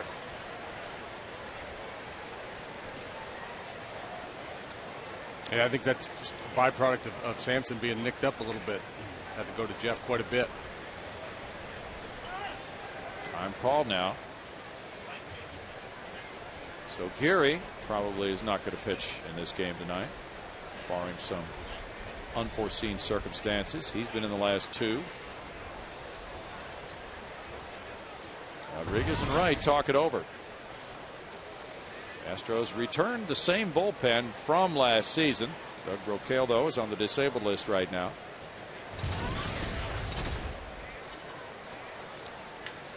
Phillies and Milwaukee still in that delay in the 7th inning, with the Phillies leading it 11-3.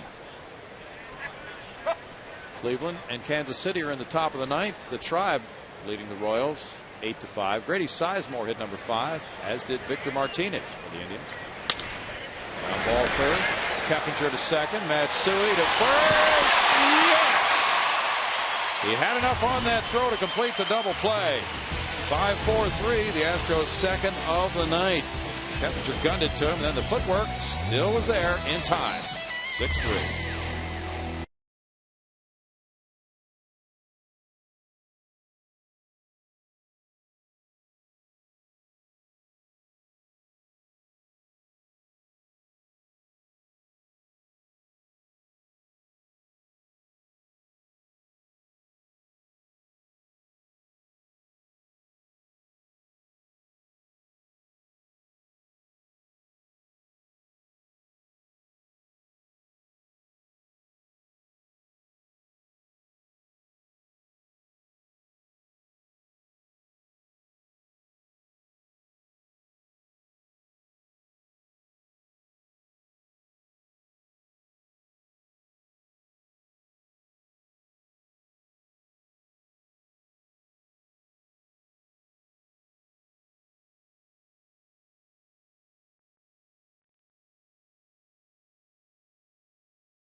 It's the Coors Light 6th inning and time for the Coors Light freeze cam and freeze this majestic shot. The barrel of the bat drops. Square contact by Carlos Lee. Home run number 3 of the year on its way, and the Astros grab the lead 4-3 in the 3rd inning. That's our Coors Light freeze cam. He had that power triangle working. Power triangle? Yeah. Morgan Ensberg used to dump it up. Okay. Get your arms extended. Okay. Jason Michaels with a shot off Mota to right center field. Kemp with a long run. That's over Kemp. It bounces up into the eating area. A double for Michaels. And dessert for the fan. It's a long 2-base hit. Hey, you don't expect to get a ball out there. Jason hasn't had a lot of at-bats, not hitting for much of an average yet, but he's had good at-bats. He's been hitting the ball hard, taking advantage of this opportunity. A walk and now a leadoff double. Not often a guy is able to double into the 5-7 grill. Pudge Rodriguez is 1 for 2, a single and a run scored. And he's bunting. Mota throws to third and safe at third base. That's a gamble by Mota. It was a short throw, and Michaels slid in underneath the tag by Blake. Bad play and a lack of communication. The catcher's got to be out screaming at Mota, just go to first base. This is a tough play to make. If you have a force play there on a tag play, it's really tough. And they made it close, but I don't know. I just think that's a bad play.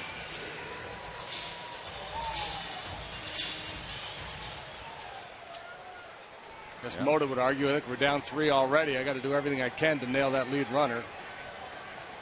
Chris Guccione on the safe call. Now runners at first and third. Nobody out. And it's Jeff Keppinger batting. Dodgers set up to turn a double play. Keppinger's 1 for 2. Darren Erstad on deck with a pitcher spot due up, and Jeff Fulcino in the bullpen working. Yeah, I think it's interesting that Mota felt like he needed to go to third base there, but Joe Torre is playing for the double play, willing to give up one more run here. Trusting that his high-powered offense can come back in this game. They still have 3 at-bats left.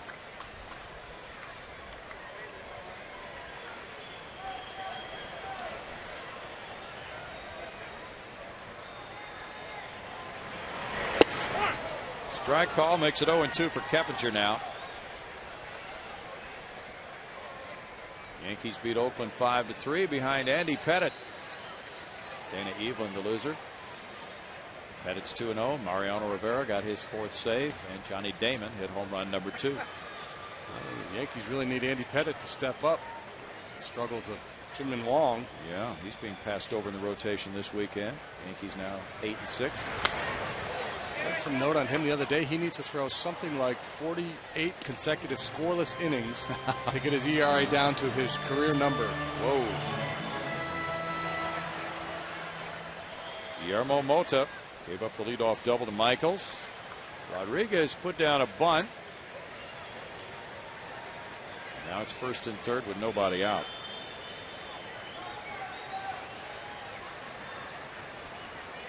Keppinger was among the toughest to fan in the majors last year.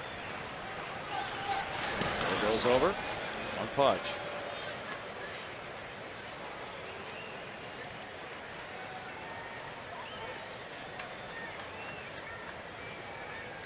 Keppinger took a look down at Dave Clark, who's walking away from him. Jeff drove in 43 for Cincinnati last year and 459 at bats. And that one hit him on the left arm to load the bases. Hit by the 0-2 pitch. Joe Torre out. That one's got to sting.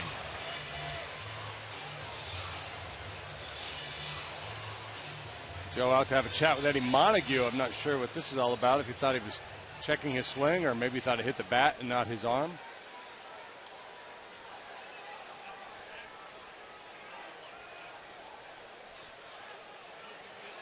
Keppinger's getting attention at first base from Rex Jones. Almost sounded like it hits him in his helmet. It might have had a glancing blow. Got effect off arm. That's straight arm. Ooh, that doesn't sound good at all. No. Rex Jones just went out to look at him at first, with Cecil Cooper also there. It did not sound at all It promising. sounded like it hit plastic. It did. Hopefully it wasn't bone. Darren Erstad will be the pinch hitter now for Wesley Wright. Wright in one inning allowing 1 hit, no runs, with no walks and 1 strikeout. Got the double play ball on Blake. Now he will yield to the pinch hitter, Erstad. Bases loaded, nobody out. Erstad has 1 grand slam. He's a .299 hitter with the bases loaded. This season he's 1 for 8 as a pinch hitter. He's 1 for 6. The Astros as a team this year with the bases loaded are just 2 for 10. Infield in close.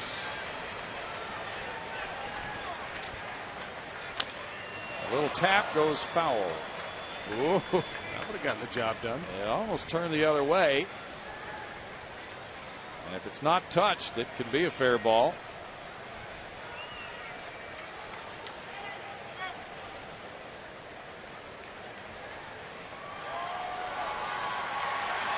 Astros pinch hitters 2 for 21 with 1 RBI. They would love to add to this 3-run lead, give that bullpen all kinds of working room against this explosive Dodger team.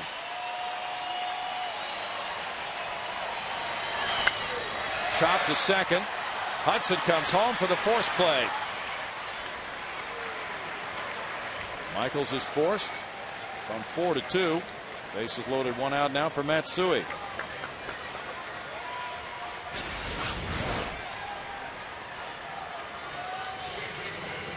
Infield in pays off. No chance to turn the double play. And now the burden falls on Matsui. Matsui's had a good night of it. A walk, a single, 2-run scored, a stolen base. He's only a 182 career hitter with the bases loaded. The Dodgers move back to double play depth. And it's ball 1 for Mota. Matsui is at the plate for the first time this season with the bases loaded. They have cheered his efforts tonight, and he's had a good game for those fans. Yeah, they'll really go nuts if he delivers here. Now it's 2-0. Caswell, usually a very patient hitter. Every now and then he'll cheat on a fastball when he's in a favorable count. Yank it to right field. See if that's what he's thinking here on 2-0. Taking ball 3. Nothing to offer out there. You're taking all the way here.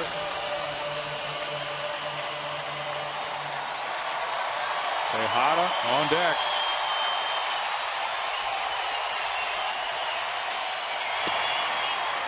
Three and 1.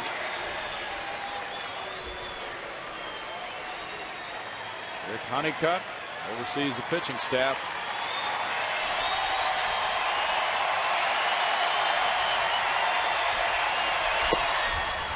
Ball 4 forces in a run to make it 7-3. Woo.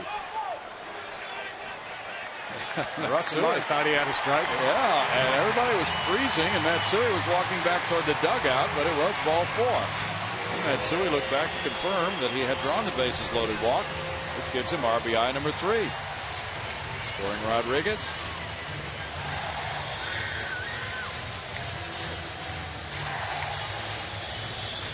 Now Miguel Tejada, and they'll meet at the mound first. So Torrey on his way. Double switch coming. Pretty good looking pitch.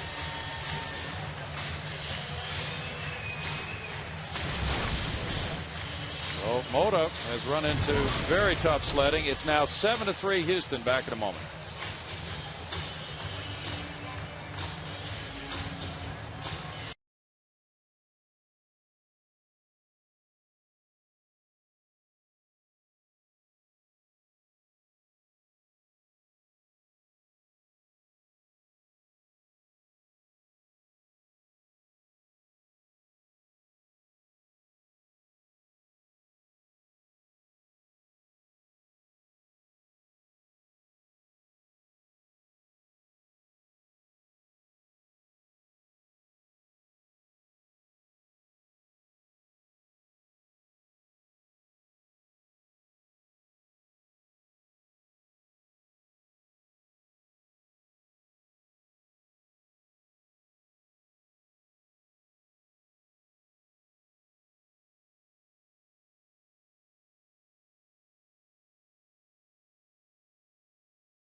In the 6th inning, and when that happens, this young lady right here, Pat De Los Santos, won $25,000. Are you feeling the same nervousness for this? These people are nervous, very nervous. It could happen. You got to throw out the first pitch today to do that as well, didn't you? Yes, I did. I threw the first pitch. All right, well, hopefully these people will be as successful as Pat was. She walked away with $25,000 today before the game, guys. Nice. How does that work? You hit a grand, somebody hits a grand slam in any grand slam? Well, it's the grand slam inning, huh? Okay, Mark Loretta's in the double switch at third base, batting ninth. He'll lead off the 7th inning. Ramon Troncoso goes into the 8th spot with no wins or losses and an ERA of 3. Tough assignment here. Having been in just 3 ball games so far this year, bases juiced with a red-hot hitter in the box. Troncoso, 25 years old, from the Dominican Republic. Tejada, 2 hits, 3 runs batted in, and he takes strike 1. Troncoso made his debut April 10th at Arizona. He went 3 2/3 innings in that game. He's facing a man with 11 career grand slams.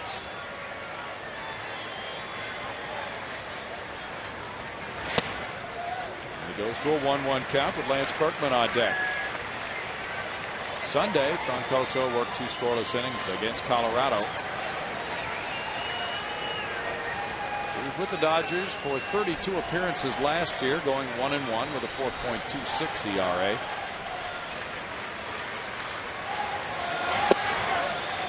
Breaking pitch takes it to 1-2. Dodgers have some different faces in their bullpen. Buckles Miggy with that breaking pitch. Probably hasn't seen much of him. Maybe in winter ball at some point along the way. Astros saw him briefly once last year, 2/3 of an inning. Popped up out of play. Still a 1-2 count. 94 miles an hour there. Some pretty good sink, some good boring action running down and in on Tejada. Tough pitch to handle, especially with 2 strikes when you're having to cover the outside part of the plate. Rangers and the Blue Jays played in Toronto with Texas winning at 5-4. Tejada reached for it and struck out. 2 outs. Now it's Berkman.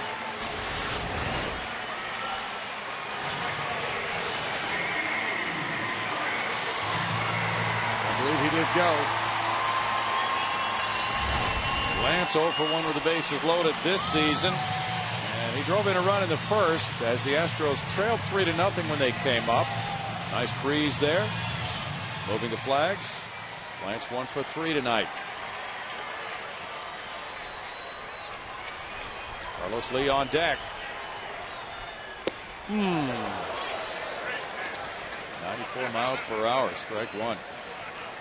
4 grand slams for Lance. Astros leading by 4. Would settle for a well-placed single right here. They're just trying to play out on here in the 6th inning. Yeah, the Astros with just 4 wins so far this year really haven't won any games easily. They had that 7-0 win over Cincinnati, but that was close for most of the night. A laugher would be nice. That would go over very well in the clubhouse. Nelson Cruz and Ian Kinsler each hit 2-run homers for the Rangers. And they beat Roy Halladay in their 5-4 win. Brandon McCarthy was the winning pitcher, and Frank Francisco got his 2nd save.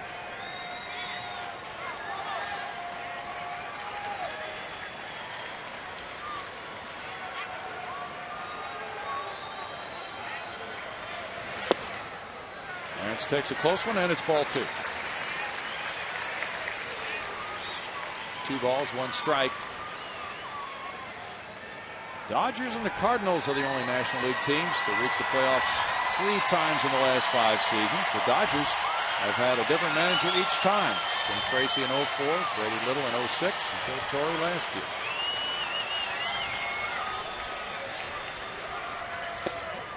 Berkman takes another close one, 3-1. Rather un-Dodger-like when you think about their long history with Walter Alston there for so many years, and then Tommy Lasorda, the consistency in that corner seat in the dugout. Yes. Torrey, the oldest active Major League manager, turned 69 in July. Astros fans cheering for Berkman. They will see the 3-1 pitch. In fact, if they go back to the playoffs this year, Torrey would become the first Dodger manager to lead that club to postseason play in consecutive years since Lasorda did it in 77 and 78. Stride. It's a full count now. And now the runners take off.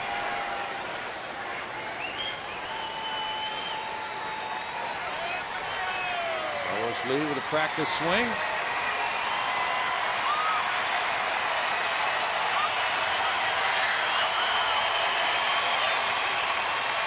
Runners go, and it's a bounce to the first. Loney will take it and get there ahead of Berkman for the final out. No runs, 1 hit, 3 men left for the Astros. After 6, it's 7-3 Astros.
That brings you up to date. This game summary brought to you by your Texas Ford dealers, showing you the work of Margaret Krause. And now it's Jeff Fulcino in for his 3rd game as an Astro with an ERA of 0, leading it 7-3. Big righty with a nice, easy delivery. Fastball up there about 92, 94 miles an hour. We'll face former Astro Mark Loretta. Slide ball. Second pitch, mostly fastball slider from Big Jeff. Loretta's off to a nice start. 5 hits and 9 at-bats, 1 RBI. He's drawn a walk. That's what he does so well. Come in off the bench, make an occasional start. Good fielder. 1 ball, 1 strike. He joined this club as a free agent over the winter after hitting .280 for the Astros last year with 4 homers, 38 runs batted in, and 261 at-bats. Marks had 2 different stints with Houston. Came up with Milwaukee. Chino up with that pitch, and the count runs to 2-1. The Astros scored 1 run in the bottom of the inning. And Guillermo Mota in 1 inning allowed 1 hit, 1 run with 1 walk and a hit batsman and no strikeouts. Fulcino deals, and it's 2 balls, 2 strikes. Astros play Loretta as an outfield hitter in the outfield. Jason Michaels down towards right center. Hunter towards the line and very shallow in right. fully aware of Mark's propensity just to line balls over the infield. This one goes to center. Michaels. One out.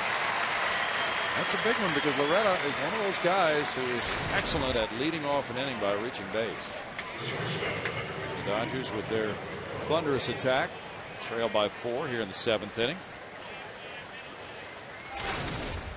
Now it's Rafael Furcal. Furcal 0 for 2 with a walk and a run scored.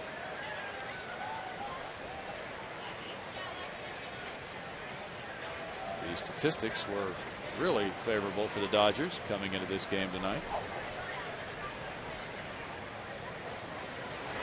Still very early season baseball. There's strike 1. Colorado is 4-8. San Francisco is 4-8. Arizona is 5-8. Houston 4-9. So the Dodgers have been picking on clubs in their own division. 1 ball, 1 strike. This is their first game outside the division.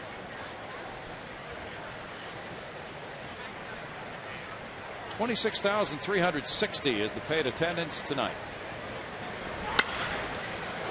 Backhanded, Tejada throws from the grass. Good strong throw. 2 outs. Yeah, he likes to make that backhanded play where he kind of loads up on his back leg as he's fielding the ball and then launches that strong throw across the diamond. Jeff Fulcino has retired the first 2. Orlando Hudson faces him now. He's 0 for 2 with a walk and a run scored. Fulcino came up to replace Doug Brocail on April 12th. Pitched Saturday and Sunday in the Cincinnati series. Had a day off yesterday. Line shot to left field. A 2-out single by Hudson that extends his hitting streak to 7 games. I thought we were going to have our first half inning without a base runner. Isn't that amazing? Astros pitching has not retired the Dodgers 1, 2, 3 in any inning, but the Dodgers did in the bottom half of the 5th. Other than that, though, there's been traffic in every inning. They did it in the second too, yeah. Manny Ramirez drove in the first run for Los Angeles with a single. He also has a walk and a strikeout. So, people all over LA wearing their hair like Manny now? Yeah, they are. It's sometimes they have a promotion, those wigs. Sometimes people just pick them up from elsewhere, not at the ballpark. Popped up foul. There's strike 1. So it's Manny Wood now. Number 99, and I understand on opening day they announced the team in a different way than we've ever seen done before. They did it in numerical order. So there was a thunderous ovation as they waited for number 99 to come out last.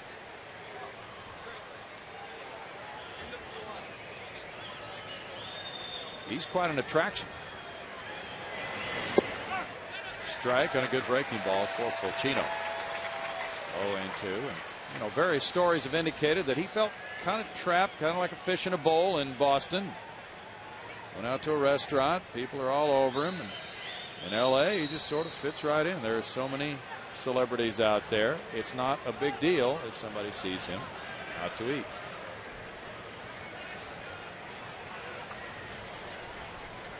But, from what we've heard, he has played hard in the outfield. And that was a rap against him in Boston. I think he plays hard. I think he just has a tendency to lose concentration. Yeah, that's true.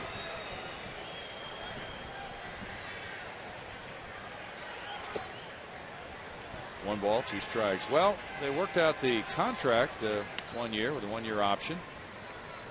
And the money is right up there with what some of the best players are making. Initially, there were reports that Manny was looking for a 4 or 5 year deal. That didn't happen. But he certainly didn't have to sacrifice his value per year with what he signed for, and that buys him some time to see if he can have another productive year and then maybe get a multi-year deal if he should want to renew that option. Fly ball, center field, crushed. Jason Michaels way back out of room, and that one bounces up in the restaurant area. A long 2-run shot. Manny Ramirez hits number 3. 7-5 ball game as Ramirez goes deep, giving him 10 runs batted in. So much firepower in this lineup, and of course Manny, the centerpiece of this Dodger lineup. Man, that's a big fly. He's always had that good alley-to-alley power.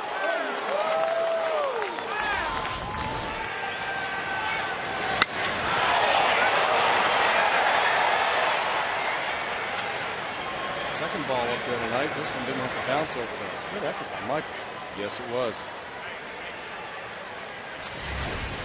That ball was hit a ton by Manny Ramirez.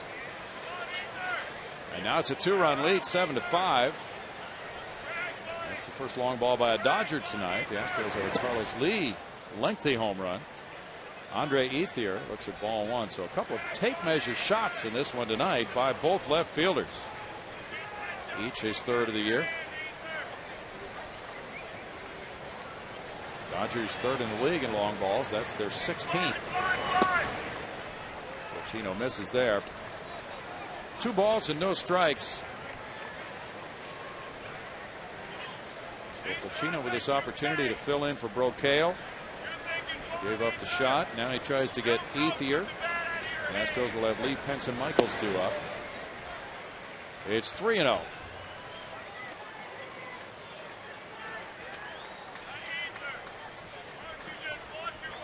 Bullpen was a very big part of this team's success in the second half of the season last year.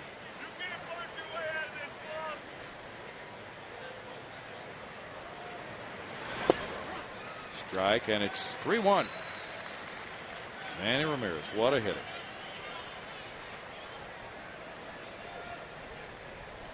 The Dodgers just make this one trip here. They're only here for 3 games.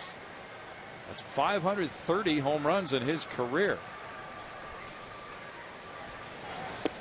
He's hit 20 grand slams, and there's a walk to Ethier. Boy, just like that, tying run comes to the plate. And Dewey Robinson comes to the mound. And nothing cooking in the Astros pen. Roy Oswalt pitches tomorrow night. How about that follow through? Oh.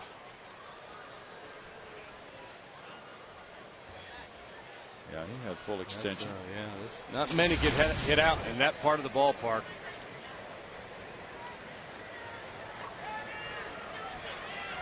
So now 1 more out to end the inning, and it's James Loney against Fulchino. Loney 0 for 3. They're going to run with a grounder in the 3-run Dodger first. The Astros have overcome that lead. Now the Dodgers start coming back at them.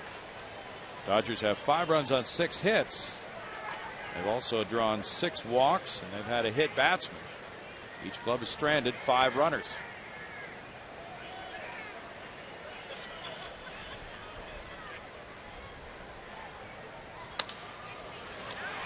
Right to Berkman.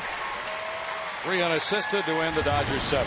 2 runs, 2 hits, a man left. Manny Ramirez cranks one. The Astros lead 7-5 in the 7th.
always enjoy that, JD, here at the old ballpark.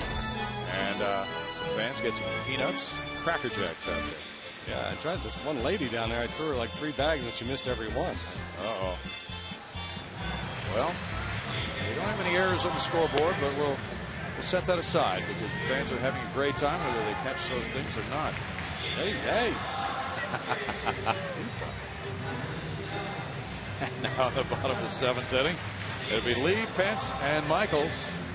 7th inning already? Yeah, the fans are flying. Fans are embracing this ball game tonight. And here is Carlos Lee, who's really helped them get out of their seats with that 2-run homer in the 3rd as the Astros came back and took the lead 4-3. They've had it ever since. He also has a single, and he's 2 for 3. Troncoso in. He got the last 2 outs in the last inning, and he delivers the curveball. It's ball 1.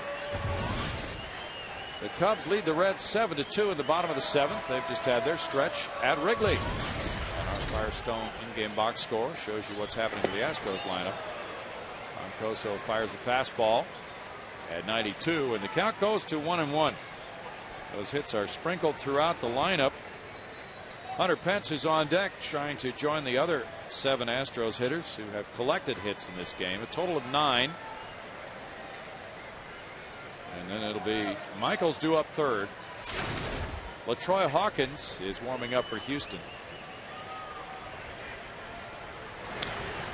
Foul ball takes it to 1-2. Orlando Hudson at second base plays very deep. Maybe as deep as any second baseman. He was on the grass. Now he's moved into the dirt portion of the infield. But he has the arm to back it up. Now there he is, going deeper. And he has a strong enough arm to make those throws if he feels the ball that deep. Especially when you got a slow runner in the box. Yeah. Line drive left. Foul. Buys you a little extra time if you're having to make a play up the middle or even charge a slow roller. Chris Burke is the San Diego Padre again. Oh, what happened there? Well, he signed with them this winter, and then he was traded to the Mariners for the end of spring training. He was in AAA with the Mariners and was traded back to the Padres.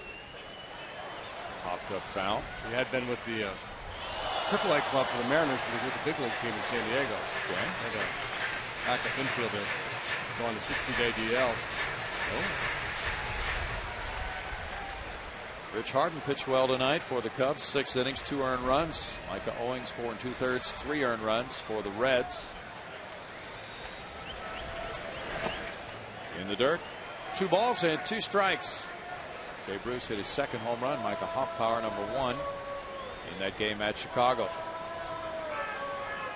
Well, the Reds, having won 3 of 4 here, felt pretty good when they left last night. This is their longest road trip of the year. They're 5-2 on this trip. Cubs are 7-4. So the Astros started the night 4 games behind both Chicago and St. Louis. Their 4-9 record. In the NL East, Washington was 2-10 and trailed Florida by 8.5 before play began tonight. Grounded foul again. Very difficult to make predictions at this time of the season, but I feel pretty comfortable saying the Washington Nationals are going to finish last in the NL East. Well, they have to live up to that old saying about Washington: first in war, first in peace, last in the NL East.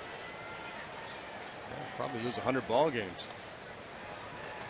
They're easily on a pace to do that. Fly ball, right center.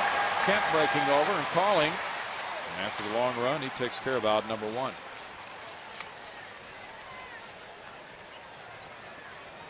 Now Hunter Pence, he's 0 for 3. But Washington won tonight, 4-3 over Atlanta. Sharon Martis going to 2-0, beating Kenshin Kawakami of the Braves. Joel Hanrahan got his 2nd save, and Adam Dunn hit his 4th home run. So it appears that the Nationals have turned things around. They won 2 in a row after revamping their bullpen. Yeah, they even went out there with the wrong jerseys on. Did they? A few days ago, yeah. They had a Nationals jersey on. Instead of the O, Yeah. The Nationals, the O was missing. Well, is that because they got shut out so many times? They just took it off the uniform? Yeah, they had no O. Dunn and Zimmerman wore jerseys reading Nationals, Natinals. That's good. They ought to autograph those and auction them off for charity.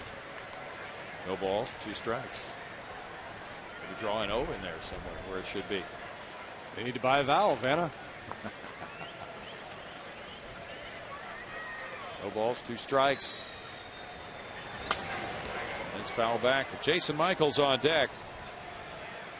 Baltimore leads the White Sox in Baltimore 8-3. Bottom of the 7th inning. Aubrey Huff hit his 2nd home run.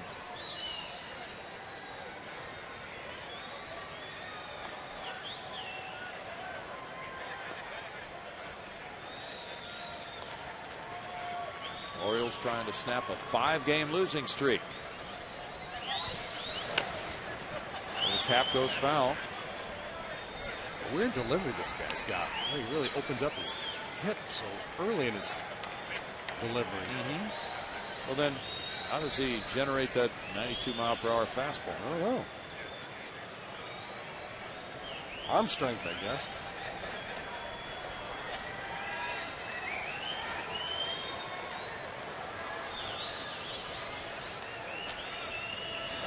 He really does open up. Trying to third. Mark Loretta throws out Hunter Pence. 2 down.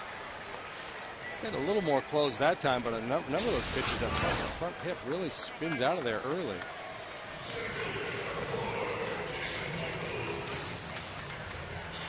Reaches out with that glove and drives towards home plate. Not that stiff front leg. Finishes well. Ready to make a play. Jason Michaels hit a double up into the 5-7 cafe. There's strike 1. He also has a walk in this game tonight. There's strike 1. On the curveball that time. Pudge Rodriguez on deck as the Astros bat in the 7th inning, leading 7-5. They've out hit the Dodgers 9-6. He goes back to it and is in front 0-2. Well, if you're a fan of the double play, watch the highlights from the Kansas City Cleveland game. The Tribe turned double plays in 6 straight innings tonight. Ooh.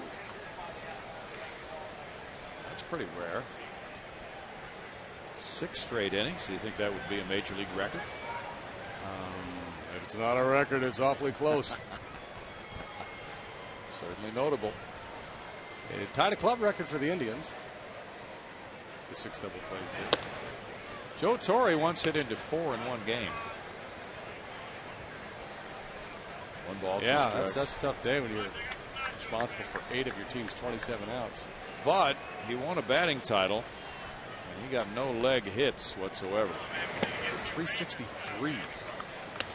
1971, maybe? Something Yeah. like that? Yeah. Lifetime 297 hitter. Outstanding player. Well, Coop is 298 lifetime.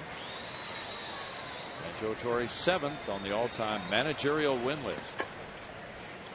2nd year with the Dodgers. When he retires, he'll take his place in Cooperstown. Michaels struck out. And now here's the throw to first by Martin to end the Astros 7th inning with a score 7-5 Astros.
years in beautiful Minute Maid Park. Help us pick the best moment in our 10-year bracket challenge. Go to Astros.com to cast your vote today to pick the top moment in Minute Maid Park history.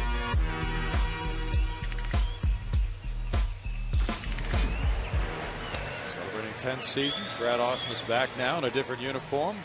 Well, that decade has flown by. Michael Bourne's in the game in a double switch in center field. He's batting ninth. Jason Michaels has moved from center field to left field. Carlos Lee out of the game. LaTroy Hawkins comes in the cleanup spot, formerly occupied by Lee. No wins or losses, an ERA of 3 and 1 save in 2 opportunities. Scoreless baseball, his last 4 trips to the Hill, including yesterday against Cincinnati.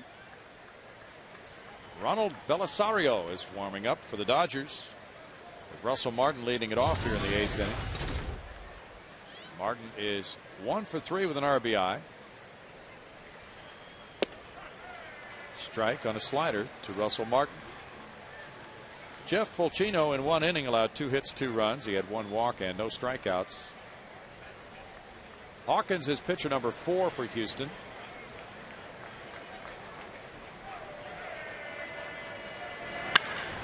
He rocks that line drive to center field, and Russell Martin is on.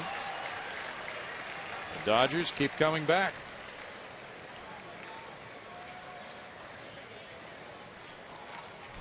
That's hit number 7 for them. Yeah, the Astros left the bases loaded in the 6th. They did score a run in that 1 run in that inning. Hopefully that doesn't come back to bite them. Had a chance to really separate themselves from the Dodgers. Russell Jensen Martin, that's what the J is for. Okay. Jeanson. Well, he runs pretty well. He's aboard for Kemp. Kemp with a triple and a single, 2 for 3. Strike 1. Pitcher spot is due up next, and Juan Pierre is on deck for the Dodgers. Dodgers have 5 runs on 7 hits. They also have drawn 6 walks and had a hit batter. So they've had some constant traffic on the bases. Not been retired in order in an inning. It's 1-1. Hawkins got his first save of the year at Pittsburgh last Thursday, a 6-3 win. Jose Valverde was not available that day. He had a sore back.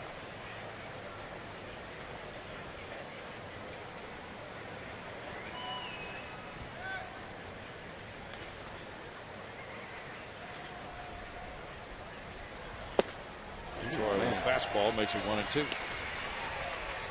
Can't accuse him of not challenging him. Right down the middle, but 97 miles an hour. Oof. Has he touched 97 yet this year that you recall? I really don't remember. Cardinals got 2 in the home 8th to lead the Mets 6-4 going to the top of the 9th. And they have Ryan Franklin in the game now.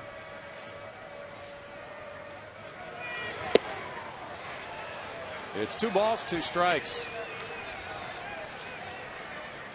You talked earlier about Kemp having a little 2-part swing where he starts real high, then drops his hands down into a hitting position and goes forward from there. And that may make him susceptible to that good heater. He doesn't get loaded up in time. He's not going to catch up to 97.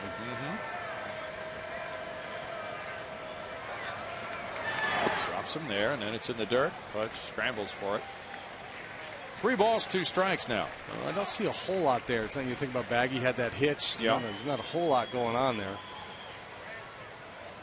Well, Kemp is really a player to watch this year. From Midwest City, Oklahoma. He was recruited to play basketball at the University of Oklahoma.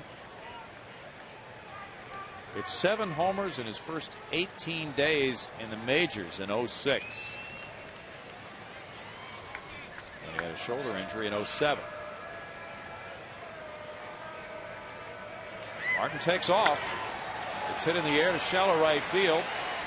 Hunter Pence coming in as Martin gets back to first. 1 out. Now we get the pinch hitter Juan Pierre batting for Troncoso. who in 1 2/3 innings allowed no hits, no runs with no walks, and he struck out 2.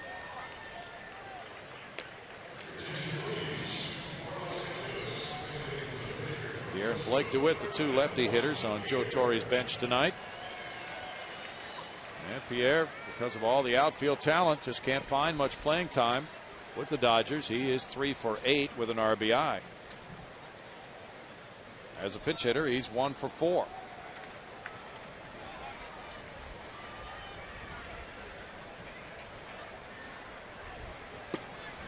Very speedy outfielder, looks at ball 1. Yeah, he's in a bad spot because he'd like to play a whole lot more than he is, but the Dodgers, being a team that feels like they have a chance to go a long way this year, are not inclined to trade him. They think he has some value with his speed and defensive replacement. Nice guy to call on if somebody gets hurt. It's 2-0 to Juan Pierre, 31 years old. He signed a 5-year, $44 million deal as a free agent when he joined the Dodgers in November of 06. So this is his 3rd year on that deal. Career 300 hitter. It is 3-0 to him. Jose Valverde beginning to toss in the Astros bullpen.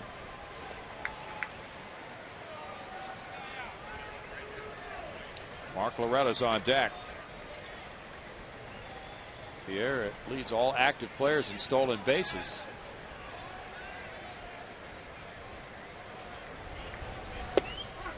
It's 3-1.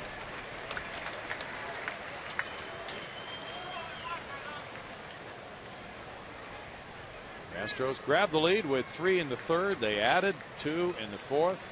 Another run in the 6th. Dodgers got 2 in the 7th. Now they have the potential tying run at the plate here in the 8th.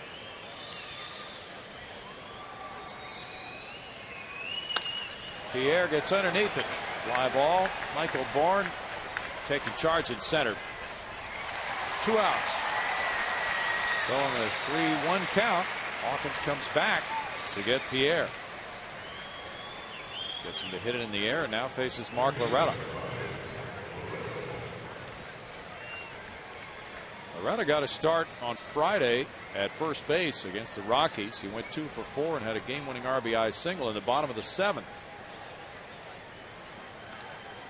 He had some clutch hits for the Astros. He's such a solid hitter. You watch him kind of survey the field as he steps into the box. You get the feeling he's looking like, where do I want to hit this ball? Where am I going to steer this one? He steers it to Michael Bourne in center. And that is out number 3. No runs, a hit. A man left. Middle of the 8th inning. Astros 7, Dodgers 5.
traveling and can't watch your Astros, you can always catch the game on your computer with MLB.tv.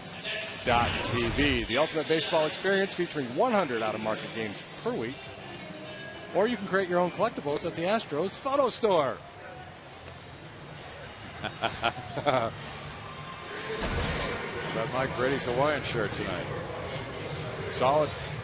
But 7-5 game. A fan yelling in at JD. Rocket score. I don't know. It's a rocket score. It's a 2-point game, we understand. I'm not sure who has the lead, but it's all relevant because it'll change very soon. Ronald Belisario comes in, and he is a hard-throwing right-hander, 25 years old, from Venezuela. Alberto Quintero was telling us about him. Very impressive guy who began his career in the Florida organization. And he was working his way along until he had Tommy John surgery, missed the 05 and 06 seasons, was with the Pirates the last 2 years, and then signed as a free agent with the Dodgers this year. And he has an ERA of 1.04. Yeah, doing good. Look at the strikeout numbers. 12 punch-outs, just 2 walks, and 8 2/3. Q give you the scouting report on him? Said he throws hard. Judge Rodriguez. That's 95. 95 with strike some one. Movement, too. Pudge Singleton scored in the 4th. He put down a sac bunt and reached in the 6th inning. And quickly, it's no balls, 2 strikes. The Dodgers have the top of the order due up in the 9th. Jose Valverde getting loose for Houston. Jeff Keppinger will be next, and then Michael Bourne for Houston here in the last of the 8th inning. Bouncer up the middle, and by Orlando Hudson, who was shading the other way. Pudge gets a single and his 2nd hit of the night. Pudge double-crossed him. Yes, he The did. ball through the hole on the right side so often between 1st and 2nd. Hudson was cheating that way, and had he been playing normal second base position, probably would have had an easy play on this ball. But Hudson way over, taking away that hole, and just couldn't track this one down. Cheated and he got caught. Jeff Keppinger, he's 1 for 2. He was hit by a pitch. The throw goes over on Pudge. St. Louis beat the Mets 6-4. Jason Mott got the win over J.J. Putz. Ryan Franklin picked up save number 3 in that bullpen by committee for Tony La Russa. Pudge drawing a lot of attention here from Belisario. Double play depth for Furcal and Hudson. And Loretta's in tight at 3rd. Keppinger bunts the other way. Pitcher can't pick it up, and everybody's safe. Well placed bunt by Keppinger. Been a big part of the Astros offense tonight. Earlier, Mota fielded a bunt, tried to get it out at 3rd base. It did not. And now Keppinger trying to give himself up. Going to end up with a base hit here.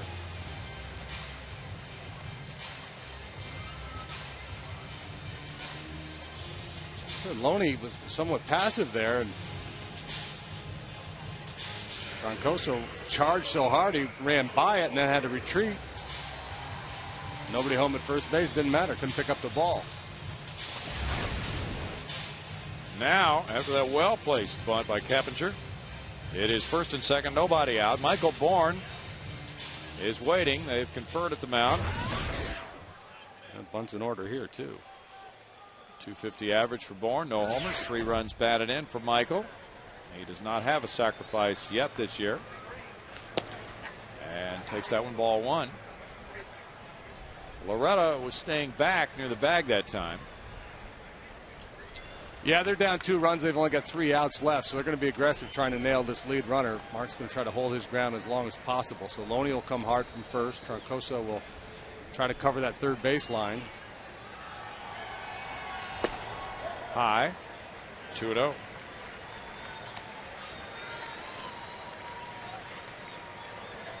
Bourne opened the season in the number 8 slot.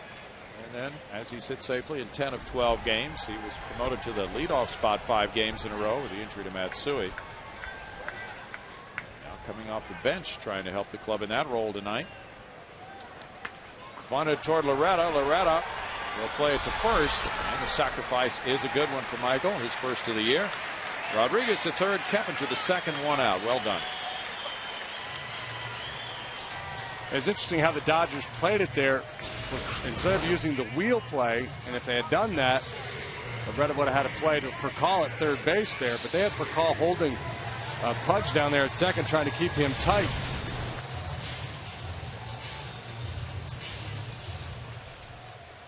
Bourne advancing the runners. Now it's Matsui with the infield in. Matsui's had a big night. A single, 2 walks, an RBI, 2 runs scored. A hit here would really loosen things up. And they have enjoyed what he has displayed for them tonight. Fans from Japan. To center field. Tagging Pudge. He'll get 1 run home. Kemp will throw it to third base, and it is 8-5 on another good delivery by Matsui. His second RBI in this game.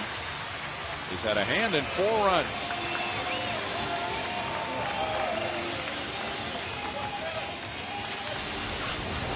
Yeah, just 1 out of 2 tonight, but a couple of walks, a sacrifice fly. He scored 2, stole a base.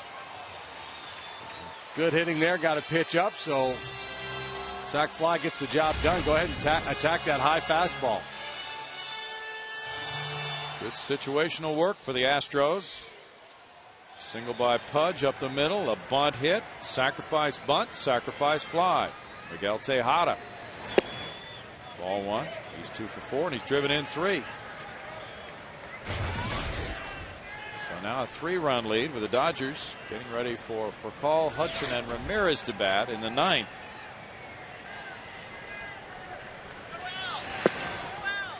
And it's 2-0 from Belisario. Belisario made this club with a late rush in spring training. Made his debut April 6th at San Diego, a scoreless inning. So he came out of the chute with 4 2/3 scoreless to start his big league career. That's to right field. Ethier backing on it for the catch, and the Astros in the 8th put together a run on 2 hits. They leave a man. Moving to the 9th. Houston 8, Los Angeles 5.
Brought to you by Southwest Airlines, by your Texas Ford dealers, and by the Progressive Insurance Group. With this 8-5 lead, the Astros now in a position to make some more moves. And we'll get to those right after a look at our Land Rover extraordinary play, showing you the work of Miguel Tejada. He's driven in 3 tonight. In the 3rd inning, he ripped a double over the third base bag. That was run number 2 for the Astros, and they trailed 3-2. And then in the 4th, they drove in 2. The pop fly single to right as the Astros built a 6-3 lead. Tejada, a big factor in this game offensively. It's a Land Rover extraordinary play. And now Jeff Blum has taken over at third base for Houston, replacing Jeff Keppinger there. It's Jose Valverde in with a save situation. A 3-run lead, 1 inning to go. Sounds easy enough, but he's up against some pretty good hitters here, and most notably Manny Ramirez due to bat third in this inning. Jose has been out there 5 times, no wins, 1 loss, still looking for his first save. Rafael Furcal looks at strike 1. Furcal is 0 for 3 with a walk, has scored a run. LaTroy Hawkins in 1 inning allowed 1 hit, no runs, had no walks, no strikeouts. Valverde had a 1-2-3 innings last night in the Astros 4-3 loss to Cincinnati. He came in with that score in the 9th inning. Bunted. Valverde can't pick it up. And Furcal is on to lead off the 9th.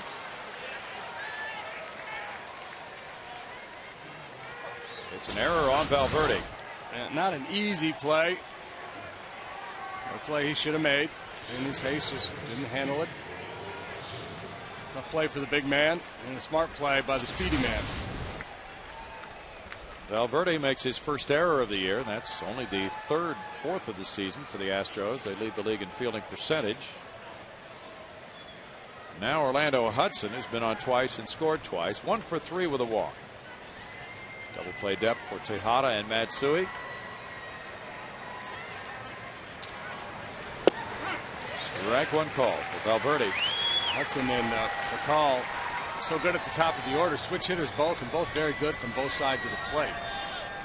Don't get much of an advantage no matter which way you turn them around. Again, this is a huge at bat with Manny on deck. Bunt he takes. 1-1. Valverde tied a club record, led the league in saves with 44 last year. Looking for number 1, as JD mentioned, this year. He had an opportunity Friday night against Cincinnati and gave up a 2-run homer in the 9th inning to Ramon Hernandez for a blown save and a loss. In his career against the Dodgers, he's 0-1 with a 2.35 ERA and has 13 saves against them. He's fallen behind 2-1. Couple split finger pitches there. Hudson not biting. Likely going to see a fastball here. He had that back problem in Pittsburgh that kept him out of action. Claims it's not bothering him, but he's out there kind of stretching there a moment ago.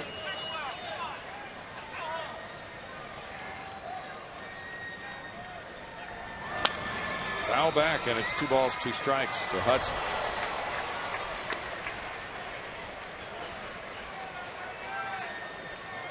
We welcome those of you who are switching around, watching different things tonight. And it is 8-5 right now. Houston in the 9th, leading Los Angeles. There was a leadoff error by Jose Valverde, allowing Rafael Furcal to reach. Manny Ramirez on deck.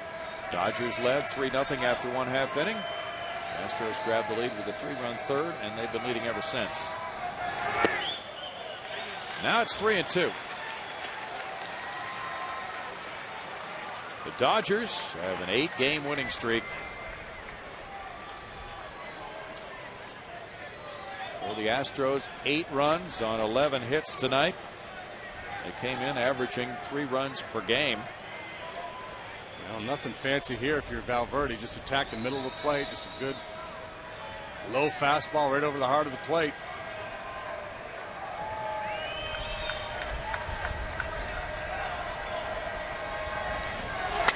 Up the middle, off Valverde's leg. He can't locate it. Now he scrambles, throws falling down. Berkman with the play, safe at first, and Berkman does not like the Jerry Lane call. Valverde is down. And runners at first and second, and nobody out now. Well, ironic that Jose couldn't make the play on the bunt. He just made a brilliant play after taking that comebacker off the leg. My goodness, that was a heck of a play. He got smoked pretty hard. Rex Jones out to have a look. Wow, this is bad for a lot of reasons. Whether he can stay in this game or not. Ramirez coming up as the tying, representing the tying run. Man, he's limping. The ball really scorched. And now he's able to find that ball. And look at the play he makes. And Lance has a legitimate point here. Looks like he may have had contact as he fell across the bag to make that catch. Not an easy call at all for Jerry Lane. That's a remarkable play by Lance Berkman. It did appear that he had possession. It's hard to tell exactly when he had the ball and when he had the bag. Looked like he just was able to drag the foot over the bag. And theoretically, you could have called the runner out for running inside the lane. Yeah.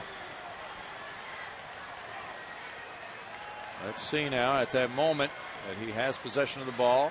Is he on the bag? Seems to be. It's just. He was sure he was.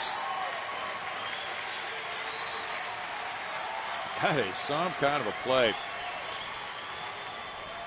That's hard to tell. Yeah, it really is.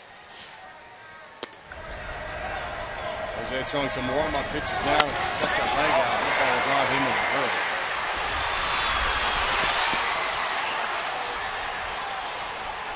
throw could have easily gone up the right field line. And runners advance at least one base. But they're at first and second as Valverde warms up. Well, last year, he took a line drive off the face and stayed in to finish that game. His courage has been demonstrated to these fans. Still flexing that right knee. Looked like he got him just below the right knee, but there might be some swelling now in that area underneath the right knee area. Yeah, I couldn't tell if it got the front of the leg or back in the calf muscle. Either way, yeah, there's going to be a pretty good bruise there. And just interference that it just seizes up in his delivery. Astros Live, the post-game version, is coming up after the game with highlights and analysis. Bart Ennis and Art Howe, Cecil Cooper press conference, the final score with Danielle Sargent, late night snacks. And ponder this, the potential tying run at the plate and Manny Ramirez. Chris Sampson gets up in the Houston bullpen. So after the injury, Valverde now has to focus on this threat at the plate, and Ramirez hit a long home run to center field his last time up, a 2-run shot. He's 2 for 3 tonight. He's driven in 3 and drawn a walk. I think Burdak would be up with Ethier and Loney to follow Manny. Burdak pitched last night and the night before. Briefly. Deep drive right field. Hunter Pence over in the corner. Does he have room? He makes the catch. Here's the tag by the runner at second and the throw into second base. And man, he's scary when he makes outs. That's one down. If you can keep him in the ballpark, it's a triumph sometimes.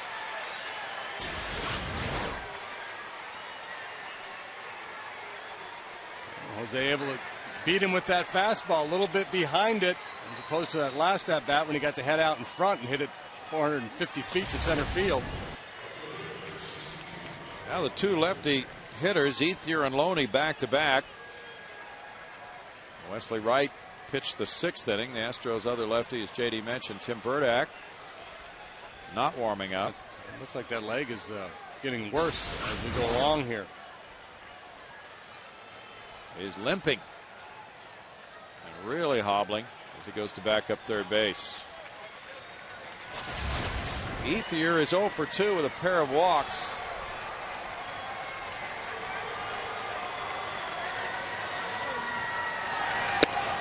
All 1 to him. That's what you're wary of course, with the pitcher. Anytime he's dealing with a leg or a back issue, is that he alters his delivery a little bit to compensate and puts extra pressure on his arm.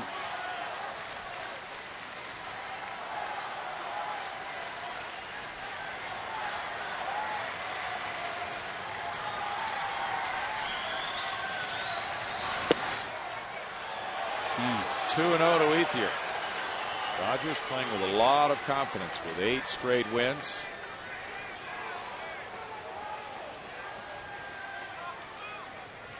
They swept a 6-game homestand,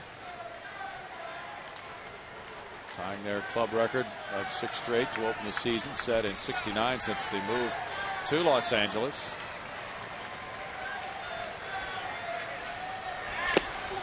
There's a strike that makes it 2-1.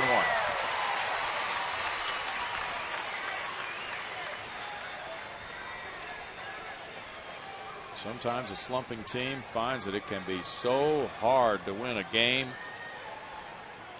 Fight and claw to get the lead.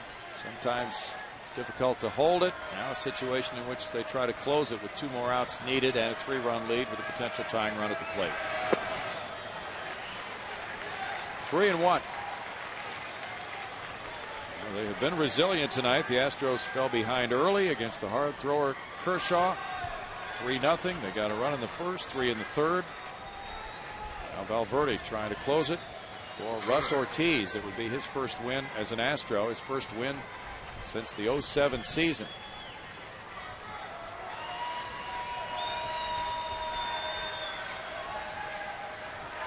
Runner going and no throw. It's ball 4 and the bases are loaded for James Loney of Houston.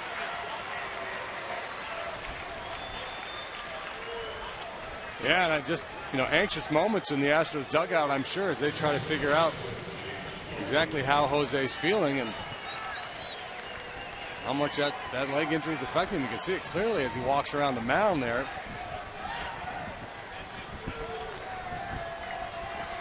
That's 7 walks tonight for Astros pitching.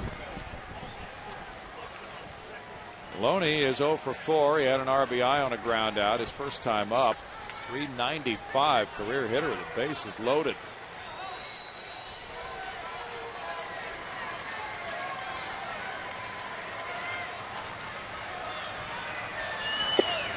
That's strike 1.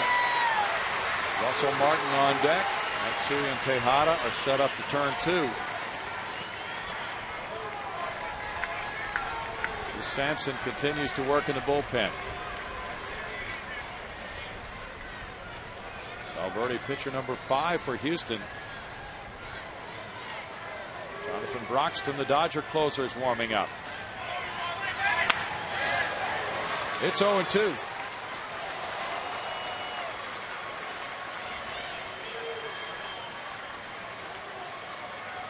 Yeah, Loney's shown a tendency to chase that high fastball here tonight. A real pretty swing, boy. Hit .417 against the Astros last year with a couple of homers. He's a career .320 hitter against Houston coming into this game. His team at Elkins High School as a senior was 30-1. Number 1 team in the nation.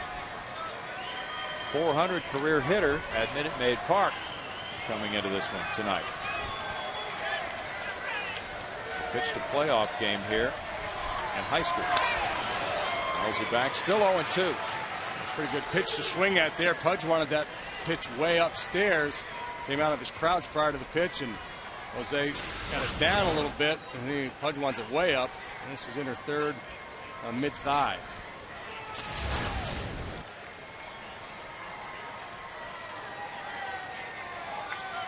Drama plays out at the end of the evening here. After 3.5 hours, the bases are loaded with a 3-run lead. So close. 1-2. Well, Loney has only struck out twice and he's walked 7 times. All those fastballs with the ability to lay off that splitter. That would be a strikeout on a lot of hitters. At least they would have been swinging at the pitch.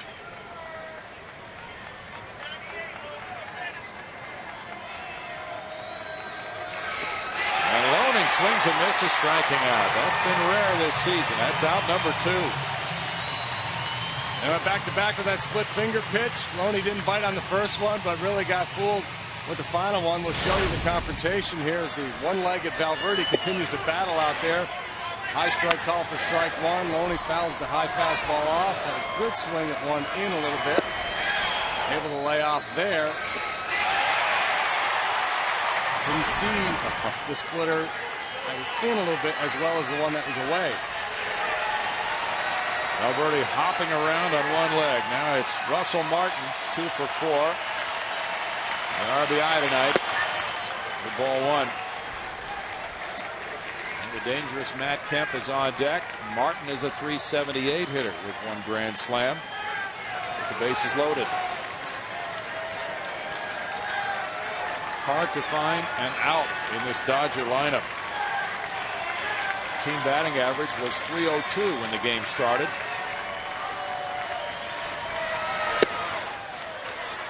Two 2-0 now to Martin.